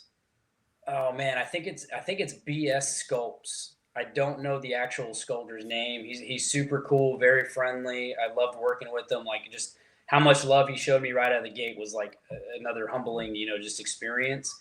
But he does like a series of busts. He sells the STL files for it. He does them either as a 75 millimeter from the get go, or he does them as a bust. But either way, he finishes them to also be the other. So like if he does a 75 millimeter like Wood Elf, he also does, based off of that, he does a larger scale bust of the same figure. And then for this one, I think this one was originally the bust, and then he ended up doing a 75 millimeter figure to go with it as well. And it's cool because I think he was like one of the first like 75 millimeter sculptors I had seen where when you purchased his files, it also came with other options, and not just like, she comes with the fireball or she doesn't come with the fireball. Like this dude puts like 8 different options per arm, and then multiple heads and headdresses. Like he really brings that facet of like a multi-part kit of like in 35 millimeter. He takes that to 75, and it's a lot of fun because of that. Like you get to customize it and make it feel like your own before you even start to consider like bringing in, third-party bits or sculpting your own stuff or whatever. But this is part of his range. It was a real joy to work on because it was such a mix of interesting shapes and forms. One of the big things that we talked about here that I've focused on in a lot of my weekend workshops is getting students to look at the figure from the aspect of just like the purity of light. So like, I won't do, if you pick up the book, the art of, there'll be a little bit more in-depth stuff. But in a nutshell, like I think that some people getting into the hobby can get so compartmentalized into very specific aspects of painting a model. Like, oh, how do you do non-metallic? How do you do TMM? How do you paint eyes? How do you paint hair? Like how do you do leathers and stuff like that, where it's kind of all like, well, let's take a step back and let's just talk about light and how that's actually informing and defining everything that you just said. And then once it takes a little bit more time because it's a broader topic, but once you communicate that, I think all the rest become much shorter lessons and a lot easier to integrate and internalize. And then another aspect of teaching that I've kind of found is like, I was just actually sharing this comment with a buddy of mine yesterday or the day before, and he felt some people will walk away from a lesson and they feel really confident in that lesson in the moment, and maybe even for a few days afterwards while they continue to work on that piece. But the moment you give them something new to work on, it's like they brain dump everything, and they're not brain dumping it. I think it has more to do with, again, like how something's being communicated and how on the receiving end you internalize like the lesson. So like for her, for example, like if I were to teach you how to like properly like interpret the volumes of her boob and how to paint it, and then you're done with the model, you take it home, you feel good about painting boobs for 2 days, and then I give you a Space Marine round shoulder pad, and now all of a sudden you're just like, oh, what was the lesson? I'm not quite sure how to tackle this shoulder pad. And then it's all like, no. Let's go back to the basics. Let's talk about light and how light is defining and informing everything. And if that's what you can focus on and internalize with students, they walk away with a lesson that they can truly apply to like any model that they work on in the future, as opposed to finding a model that only for now on, I'm only painting dark angel or dark elves, and all of my dark elves have to have boobs. Otherwise, I spent money on a class and I didn't, I'm not going to do anything with those lessons. So either that or Emperor shoulder pads.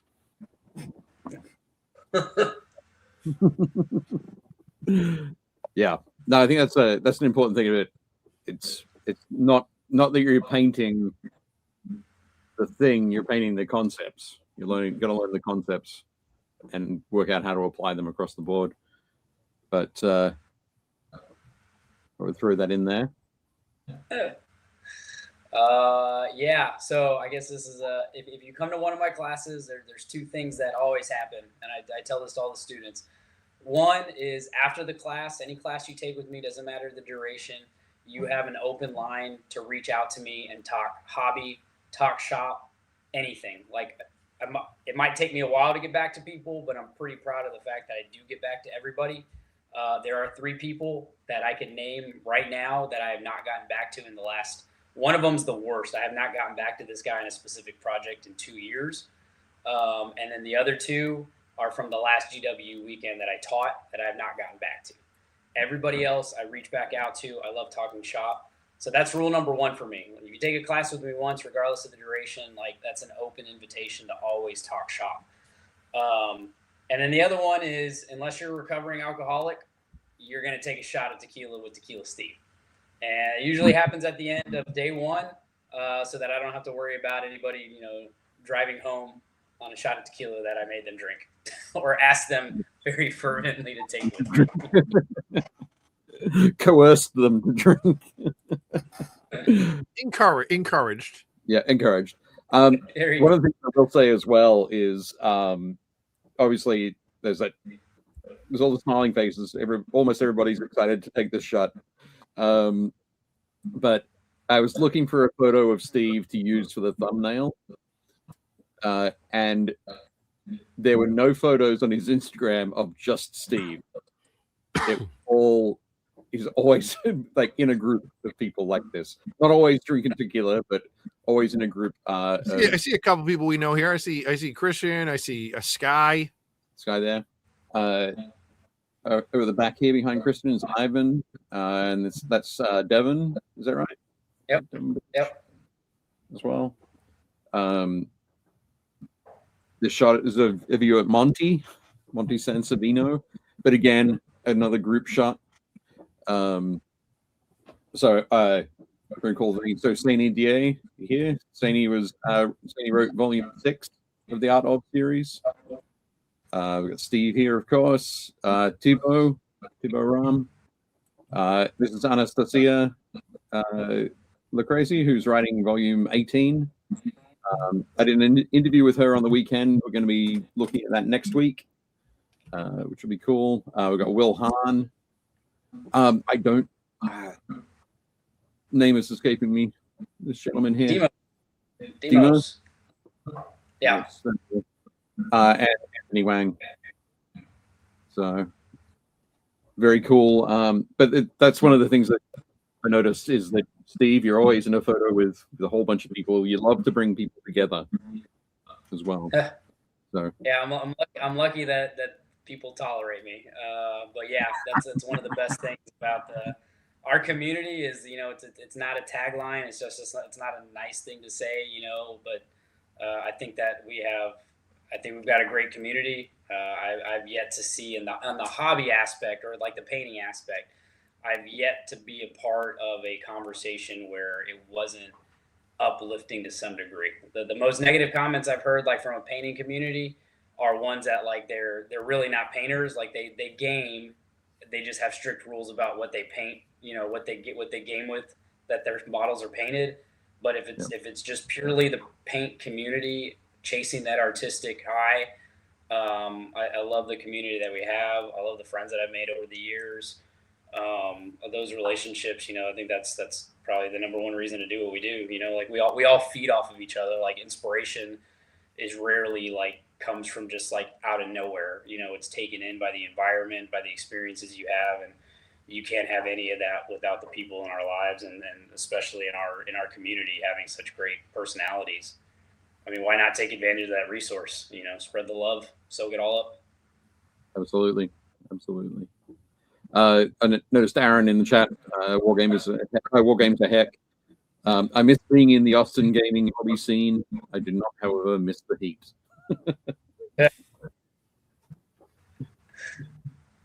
That's cool. I get it. I'm going to actually skip through a couple of some spectacular pieces from your Instagram that people should go. Yeah, Beta Ray Bill. There we go. That's from Marvel United. Great model. Oh yeah. This one. Go for it. Oh, I was gonna say on the Beta Ray Bill, I think the most enjoyable thing on that is probably the part you don't see as much, which is his entire crotch having like the rainbow bridge like reflected in it. Was that was like the most fun on the model that I had in a long time at this point. And then the hammerhead was a lot of fun as well. And then the rest of this thing was really kind of painted because it needs to be painted, but painting like the effects of the rainbow bridge and that hammer were really enjoyable. And these figures are just great. Perfect. They're the perfect, just the right chibi on the chibi side of being chibi, really good scale, really good models. Dave and I, the last 3 years, Dave and I have used them at San Diego Comic-Con for paint lessons, and they're just so much fun to work with. Like I think you're right. They're what? They're like the size of a Terminator, probably. Yeah. That. So like they're chunky, like the heads are bigger, so it's easier to teach people how to do faces and stuff. And yeah, I'm with you. It's not super deformed. They don't have like giant heads or anything, but like they're just cartoony enough that you can get away with it. Yeah, absolutely. Yeah, I'm looking forward to the painting. Oh, DC United. Well, yes, I'm super down for that. Whenever C1 gets their act together. Yeah, exactly. Yeah. But I'm excited to paint the classic team of the X-Force, like with Cable and Domino, Shatterstar. Like I will finish that project at some point for something. Do you have the X-Force box? Yeah, I've got the X-Force, and then I took the time to go buy all the individual extra members like Warpath and Boomer. Like that is like that classic X-Force team is like classic 90s to me. Like that. They're on par with Thor for me, which is saying something. We'll have to talk after the show if anybody's still looking for it, because it's currently out of print. My store has a bunch of it in stock, including a bunch of the wacky stuff. I went all in on it. Like our buddy Jeff Smith is a huge fan, and he bought like anything Fantastic Four he has to have. So he went ham on it and bought like a ton of it. But they're awesome. I really hope that Simon sorts this out so they can keep printing it. But yeah, cool. Kat says she wants to touch that beard. That's awesome. Fantastic. So yeah, of course, Steve, we had her on because this Friday, the art of volume 16, 17, and 18 go to Kickstarter. This is it's a project that I've been working on since 2021, and I'm just really excited to be able to work with awesome folks like yourself, Steve, who have such a passion for same things that I'm passionate about: painting miniatures, community, having fun, sharing ideas, sharing knowledge. Not dying from coughing. You okay? Yeah, I'm all right. Okay, good. So yeah, it's been a wonderful journey so far, and it's just to keep getting better. Yeah, I'm really excited. Again, Dave, thanks for the opportunity, man. Like, I mean, the books are already phenomenal. They're great. And to be able to join like the artists and friends who've also done books is, I can't overstate like how humbling it is and how much I'm looking forward to, just having one of these on my shelves, period, is going to be probably like a life achievement for me. So again, appreciate the opportunity you provided. More than welcome, my friend. That's going to be great. I'm excited. Of course, on the right here are two mock-up spreads. If you zoom in on the text there, it's just Lorem Ipsum. But yeah, I am very excited. This might not be the final cover. We might have some different pieces on there. Steve, are you gonna leave this on your coffee table at the house and be like, oh that? Oh yeah, that's a But believe it or not, like, wife has friends and family over, you could be like, they're like, hey, Steve, you clean my stuff. Oh, Steve, what's your name on the book? Oh, this book? Oh, don't worry about it. Something I did. I'm sort of a big deal. I don't know if you know, but that'd be awesome. I just want to see that there being a stack of them near the door. Yeah. Or just take one on your way out. Hey, yeah, he's just like, hey, thanks for coming by. Well, what's your name again? Yeah, Kevin, dear Kevin. That from Steve. Here you go. Thanks. Oh, you guys get one too. Okay, let me get. That's what's gonna happen. It's gonna be day one, and there's gonna be an order for like 300, and then it's just gonna be me, so they can sit by the door. Awesome. And give them to random people. Yeah, that's great. Uber drivers, DoorDash deliveries. But no, I'm super excited about it. It's gonna be great. But that brings us to the end of our chat with you, Steve, about you. Now we're gonna blitz through stuff from our community. Yeah, are you excited to able to stick with us for that, Steve? Yeah, absolutely. Yeah, let's do it. Oh, awesome. Let's pull up that and jump in. While he's queuing that up, how big was that Lion-O? Lion-O he's 75 millimeter. Okay, all right. Cool. Nice. Awesome. So first up, Alan Borthwick. Been painting up some more stuff. I can't remember exactly that Cyberpunk game. Yeah, these aren't from that, but basically painted up to be able to use in sort of cyberpunk games and sci-fi. Dang. Sort of ganger games. But yeah, there's a great sort of populace, great rabble. Somebody call Judge Dredd. This looks like some Mega City 1 hijinks. Actually, I think you're absolutely right there, Jake. I think they are Dredd. Yeah, good characters. Oh, Dredd from the Dredd game. But yeah, they do look great, don't they? Pretty awesome. It's fantastic when you throw that vibrant, that beautiful magenta in there. Yeah. With the yellows and the reds, the greens. Oh yeah, they got a Santa Claus at the back here as well. But yeah, looking really good there, Alan. They look very cool. You know they're up to no good. There's a guy with a brick in the front. Yeah. Yep. Looks great. Nice one. Next up, Brendan. I somehow convinced Brendan to get a new laptop so we can mess around with some digital kit bashing. Oh God, Dave, what have you done? And the first thing he did was create these bases. So he found some duck boards, he trimmed them down, cut them in circles, and made toppers for his basing. So that is super cool. I'm excited by that. Yeah, that's already a good investment if he's able to do bases. I think bases, like when it comes to 3D printing, as simple as that can be or seem, like I think basing immediately gives you that buyback because there's just not enough of them out there. Or if you buy them off third party, like they're so expensive. Yep, absolutely. Oh, there you go. Yes. Yep. But I don't think GW does duck boards. So. They don't, but the reason I like those is it's plastic on plastic, which means my plastic will hold them together. Nobody's snapping off. Yeah. Excellent. But looking great there, Brendan. And as I mentioned, here are a couple of shots from some of the games on the weekend. Nice. This is my Knights of Avarice list up against Brian Delaney and his Heretic Legion list. Very cool.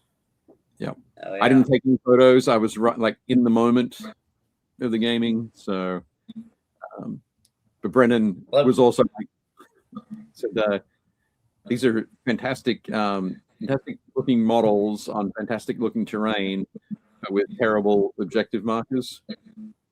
Yeah, what did you guys like lose a bet or like run out of time or? Well, we just didn't have any objective markers sorted, so that's what Brendan's working on now. He's working on some objective markers for us, but definitely cool stuff. In a pinch, just go to the bank and get a handful of Sacagawea gold dollars. Right. Next up, I think Kate's still in the chat. Dude, Kate is killing it. This is amazing. Yeah. So I don't know if you saw it, Steve. But GW had a like million miniatures madness thing, where for the first, I think it was the first 4 months, they were trying to get everybody around the world to paint a million miniatures. Kate did her with over. Oh, she said it's like 1,061 or something. Yeah, 1,061 miniatures. Granted, a lot of them were Legion Imperialis, but still, there are a lot that aren't. Yeah, that's impressive. Holy crap! So yeah, absolutely incredible. Did Kate count each Marine on the stand of 5 as 1, or did she count each stand as 1? Well, I think the official number is 600 or just over 600. But her local GW store counted each individual one on the stand, which is how she got to that. That's amazing, Kate. That is so impressive. I think that's since the beginning of the year. Yeah. Yep. Since January. I think since the beginning of the year, I've painted like 30. Yeah. About that. But yeah, Kate also said that this was her favorite unit to work on, the Imperial Navy breaches. Those are awesome. Yeah, that's a great scheme. The two officers in the front, they're so old school. They're in that like that 2D pose, like the right. That's like you're like, did Jess Goodwin sculpt this in 1999? Like, yep, he did. That's one thing. I hope that GW keeps down that trend of like they got to bring back all that individual with a regiment, like the individual regiments that they have. Like they got to bring those back, and this to me like speaks to a lot of that. I hope they keep. Is this a kill team? It started as a kill team, yeah. I think there might have been two kill teams, but it started in that weird box where you're fighting the Nurgle like mutants or whatever. Oh, now they're just a kill team box by themselves. Imperial Navy breachers. Yeah, GW needs to keep that up. Like all those individualized regiments for sure, and kill team would be awesome. Yeah, no, for sure, it's definitely cool. So just checking in out. Oh, sorry, it's since February 1st, not even January. Nice. Aaron said, "I don't want to play this game." Kat said, "Caitlin, we bow down." Oh wait, that's not the Imperial Navy breachers. The ones at the back are, yeah. Oh no, that's the Inquisitorial, whatever they're called. Euclidean Star Striders or something. Yeah, that's it. That's the Euclideans. Elucidians. But yeah, super cool. Looking great. I love the Flash Gordon like rocket ship uniforms they've got with like the crested helms and the giant shoulder plates. I was like, Rocket Ajax. Like these guys are all on board War Rocket Ajax, about to repel like Hawkman borders. That's what's about to happen. Absolutely. Yeah, they look great. Yeah, they're sick. Yikes. Speaking of Cal posted this enormous floating brain. Initially, when I saw it from a distance, I thought it was like a meatball and some asparagus. But it reads more green beans to me, but yeah, I got you. Sure, yeah, green beans for sure. But yeah, I don't know exactly what size this brain is, but it has you can see the little tiny veins running around the outside of it. It's so veiny. Yeah. There we go. But yeah, there we go. Cal's in the chat. It looks cool, Cal. Did a nice job there. Very cool. I love the vibrancy of that green. There we go. 3 inches tall. Nice. So 75 mil. Nice. But yeah, it looks great. Nice one. There are a couple of other angles as well on the Facebook group. So if you want to go and check that out, Build Paint Play Community, click join group, and somebody will let you in. Oh, nice, Dave. Good call Yep. out there. I didn't know if anybody would get it. Oh, not you, Dave. In the chat, somebody said nice waiting quote. Okay. It's so veiny. I missed it. Would you show him the Batwing? Oh, yep. He gets it. Nice. Yeah, Chris is killing it with this. Yep. So there we go, Kat. Another piece of Chris Corker for you. But yeah, Chris is having a lot of fun with this Imperial Fist commission that he's doing. This is for my, I think this is for my buddy Pat. Yeah, I think so. That's a beautiful yellow. That's a great yellow. Yeah. Chris always is really enjoying the modulation on the panels. It's looking very cool. Chris also today, I think this afternoon, posted another Dreadnought, but not an Imperial Fist Dreadnought. But you can see the modulation on there, very similar to the Imperial Fist Dreadnought he posted last week. But yeah, awesome stuff, Chris. Looking great. I didn't realize there's a door on the back of the Gladiator. Yeah. Which is weird because it's not a troop transport. Oh, maybe it was. I don't know. Like the chassis is the same as the one that is a transport, right? Like they're based off the same kit. This one just has more guns on it, I think. No, because the one that's the Impulsor is the transport, and it's like an El Camino. Yeah. It's like a pickup truck. One of the repulsors can carry troops. But this is smaller than a repulsor. This is the repulsor is the Land Raider equivalent. This is the Predator equivalent. It's just weird. It's cool. I like it's a cool look. I just didn't realize that there was like that reads like a troop transport door. Right. Yeah. Oh well. Pretty cool though. But yeah, looking great, Chris. Next up, Cliff. Cliff posted this. Cliff was painting in a bar or in a pub, like a brew pub. So he's just relaxing with some friends and doing some painting. That is a terrible backpack. I think when that's brutal. It's pretty brutal. So this is a Trench Crusade model, Steve. This is the back of the Sin Eater, which is a crazy mercenary that you can get for your warband, where it basically can walk up and eat a model whole and then carry it around the battlefield. If the model inside manages to do enough damage while it's being carried around, the Sin Eater will vomit it back up. Gross. Yep, absolutely. Yeah. But looking good so far, Cliff. Very cool. Dan Osborne, Dan Osborne might still be in the chat. Last weekend, I think he went to his local store, Mindtaker Miniatures, and actually ran an airbrushing class for the staff after hours. That's awesome. Yeah, definitely cool stuff. Some of them had never painted miniatures before, never used an airbrush, so he sort of ran with that. Nice. I couldn't tell you who painted the model on the right, but Dan might let us know if he's still in the chat. But yeah, very cool. Dragon. Yeah, it's great to see that fun sort of stuff going on. Excellent. Next up, Dave Powell's. Since Adepticon, he's been painting up Oasis minis. Oh yeah, we saw this at Adepticon. Yep. So the demo game. Like a 6mm scale, like epic scale game, with mining and that sort of thing. So you're protecting your mining interests. It's space capitalism, the game. Yeah, pretty much. We're like, I call this mission Space Strait of Hormuz. I do like the widgets on the base, so you can have the front fire arc, side fire arcs, rear fire arc kind of thing. Yeah, definitely keeps it out. That's a really cool design. Yeah, that's a Heresy paint scheme right there. Pinks and greens. Yeah. Excellent stuff. Nice work, Dave. That was great. This is the one I mentioned I was working on. Yep.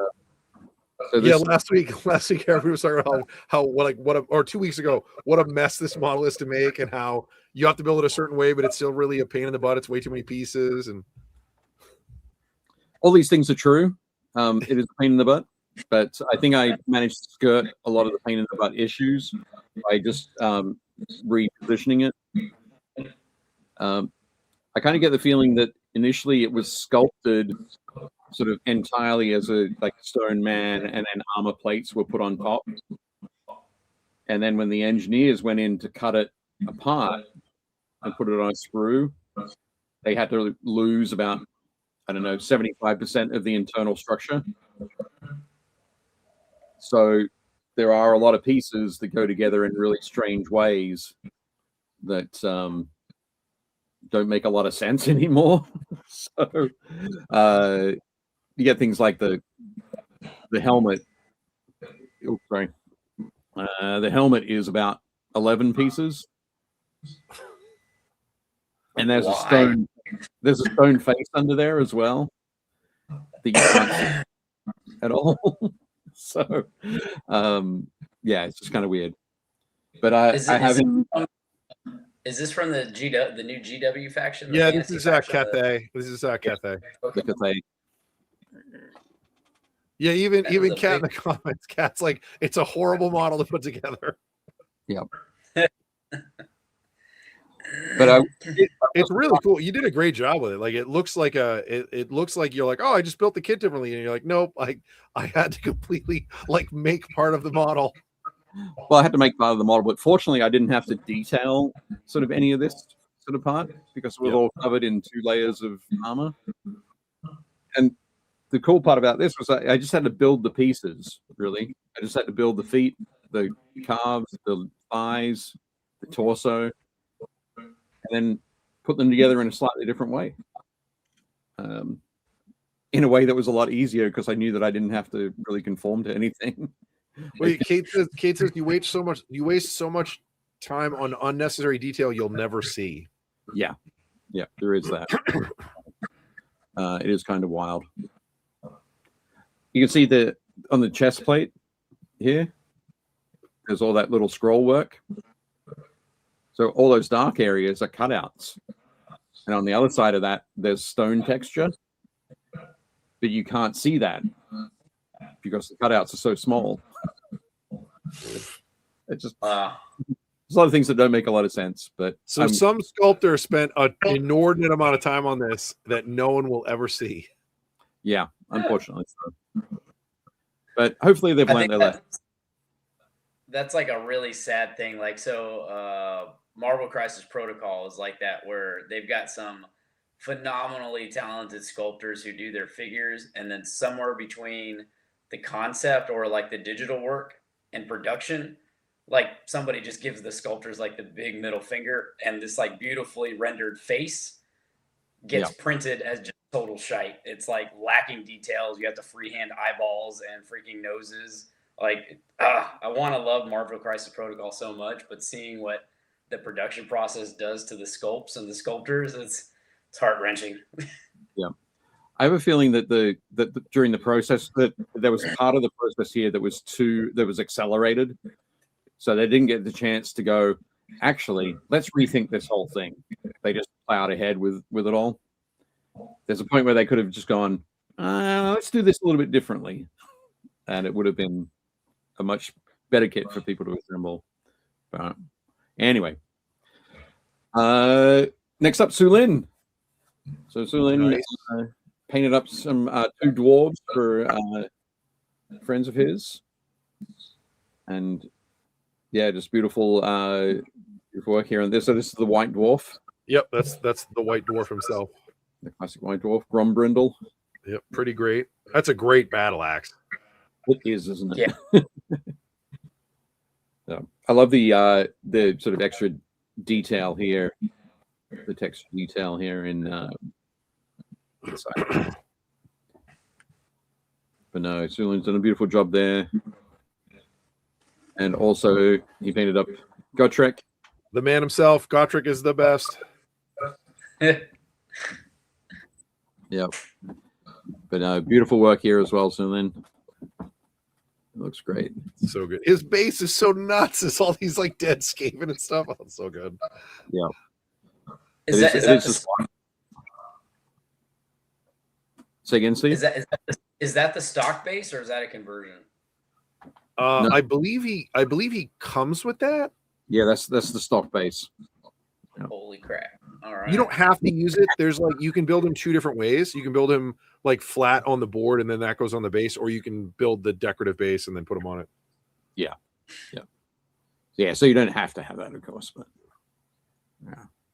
But excellent work there, Sulin. He's so good. Yeah. Awesome. Next up, John Schaefer. These are amazing. Yeah. Yeah, that's fun. That's a lot of fun. Yeah. Absolutely. Yeah. Super cool. One thing, so there are again more photos of this on the Facebook group. One thing you can't quite see is that the base of Nurglings in the middle here, that model is 3 Nurglings in a trench coat. Nice. It's one of the I think the Tempestus Scion Commander trench coat. And 3 Nurglings. Oh, nice. Yeah. Those are great. So it was fantastic. Awesome work there, John.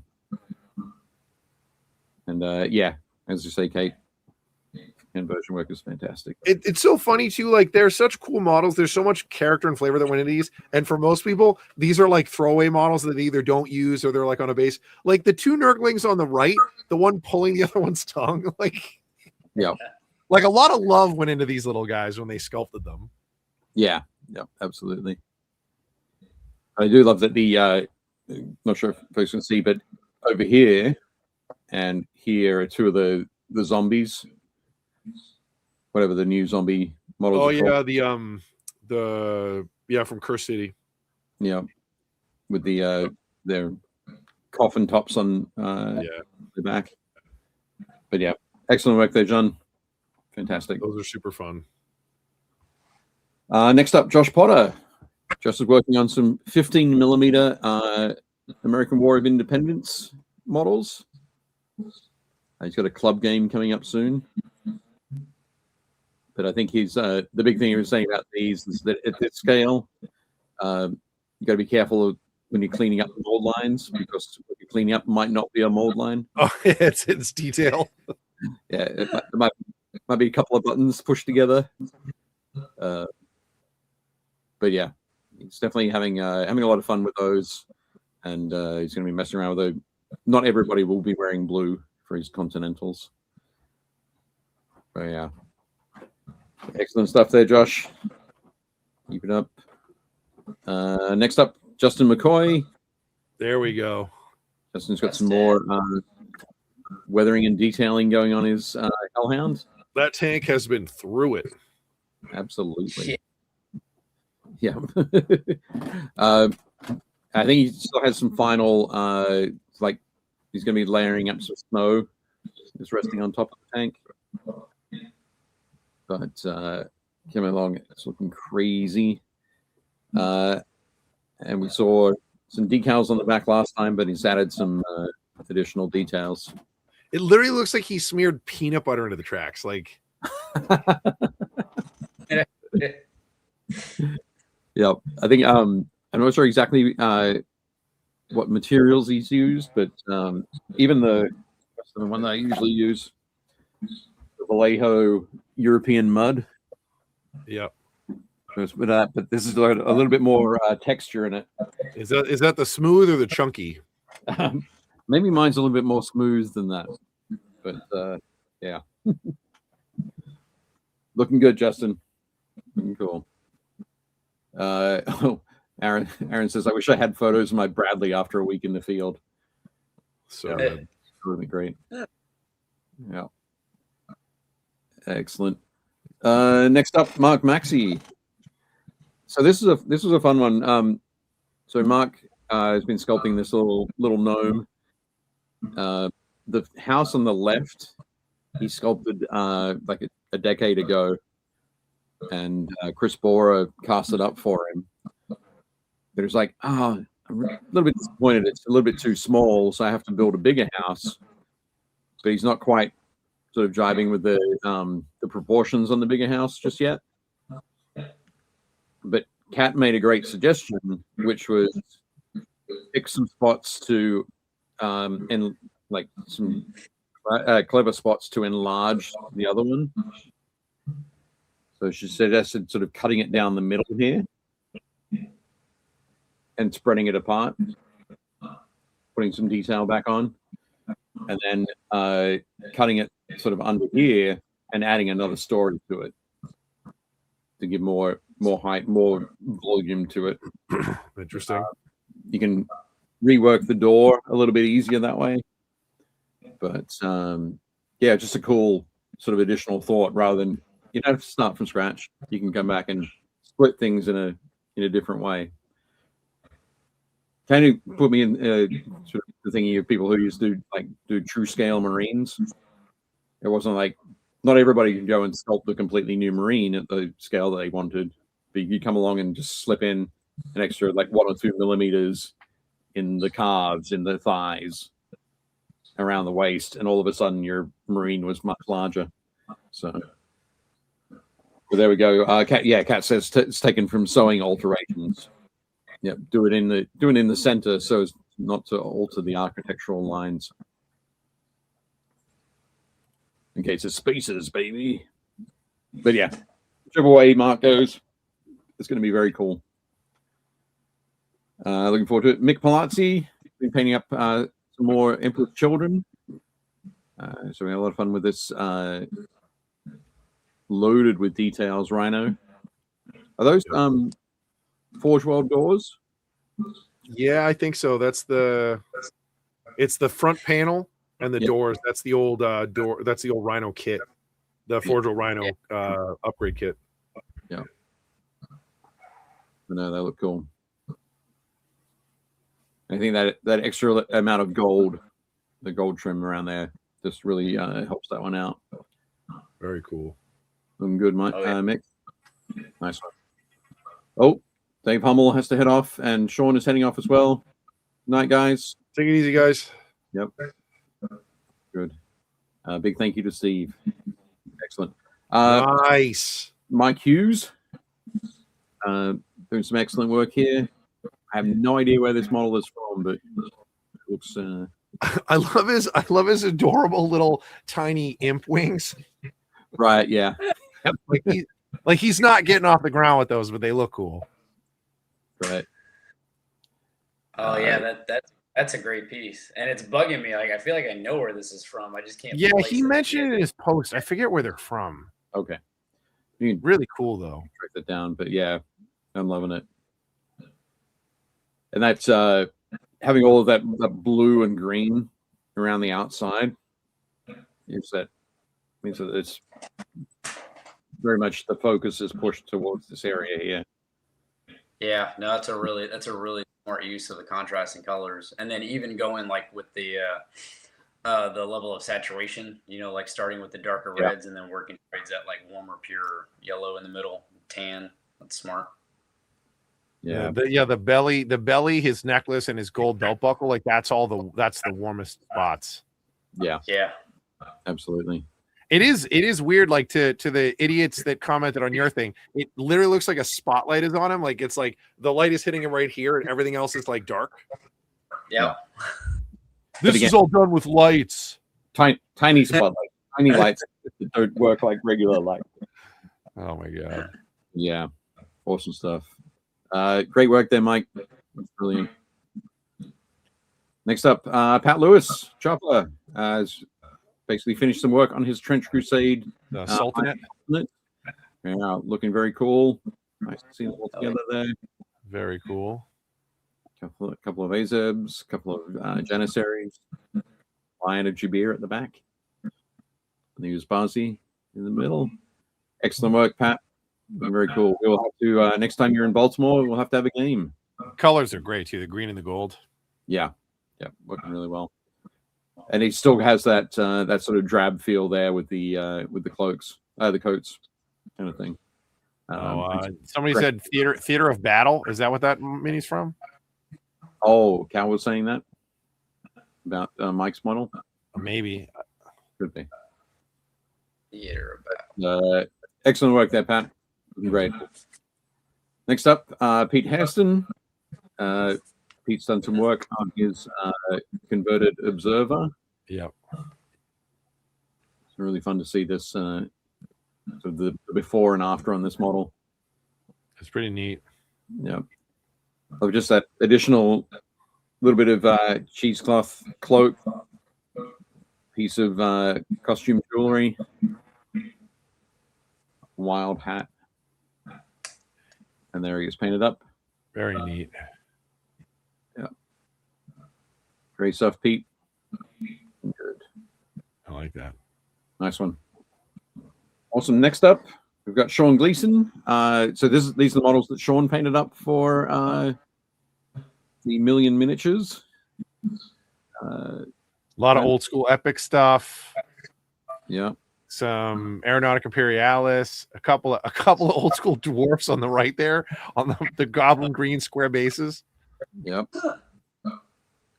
Good. Some Blood Bowl minis on the left.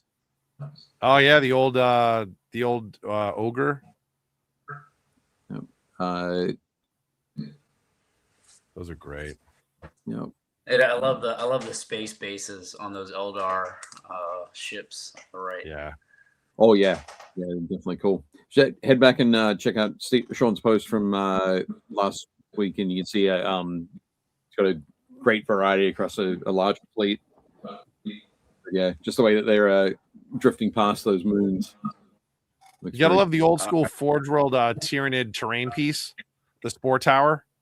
Right. Yeah. Definitely cool. There we go. MFR says the Impwing dude is from Chimera Models. Oh, nice. Okay. It is, yeah. Okay, so that means that's a big boy model, and that's like 75 millimeters. Yeah. No. It's huge. Yeah. Fantastic stuff. Nice work, Sean. And Sean is also working on a painting up his conversion for his Lumineth Realm Lords General. The Lumineth have some of the coolest helmets.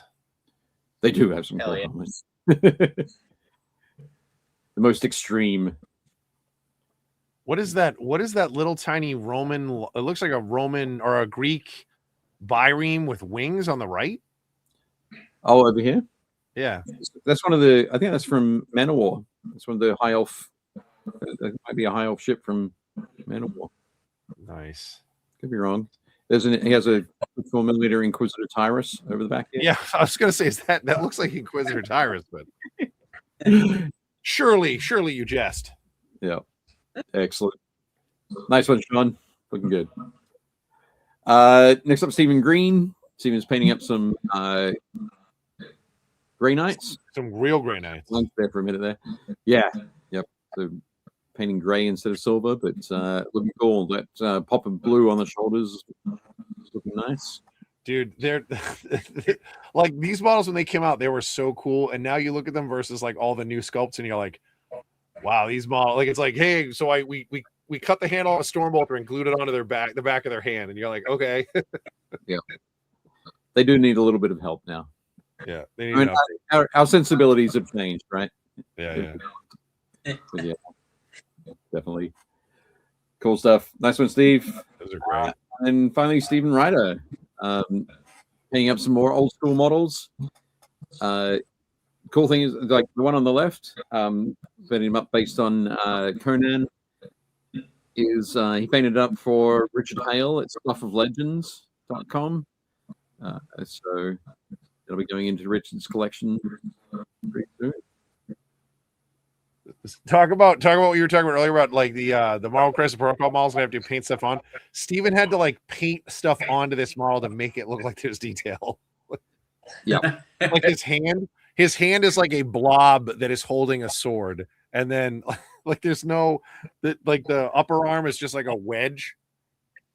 Yep. Crazy. Oh, really good job, Steven. Then shit. Yeah, these are great. Awesome.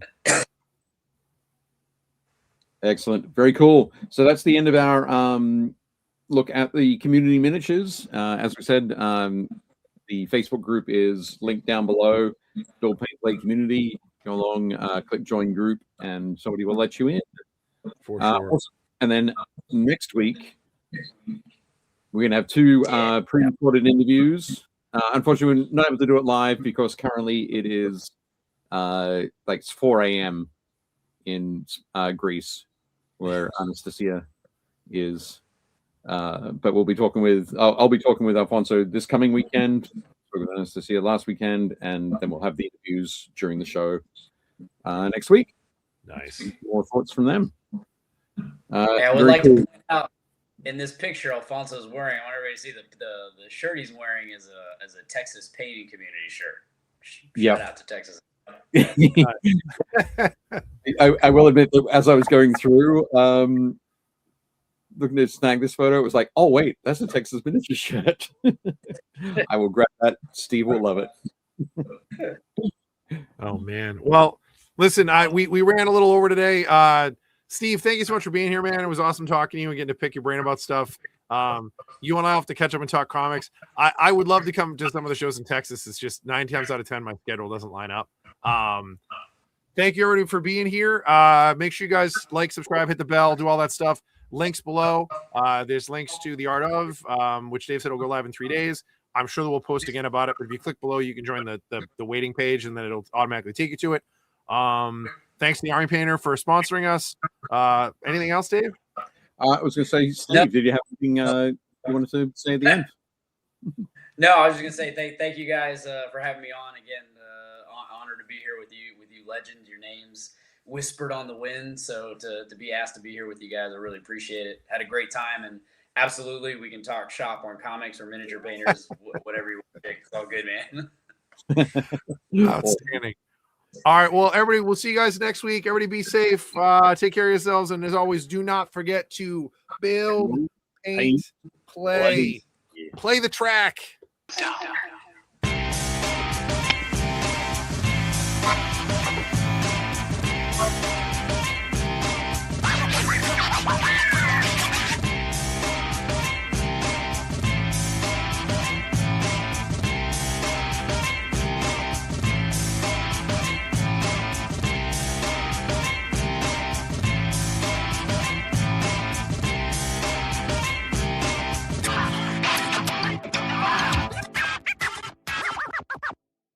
Shut up and sit down.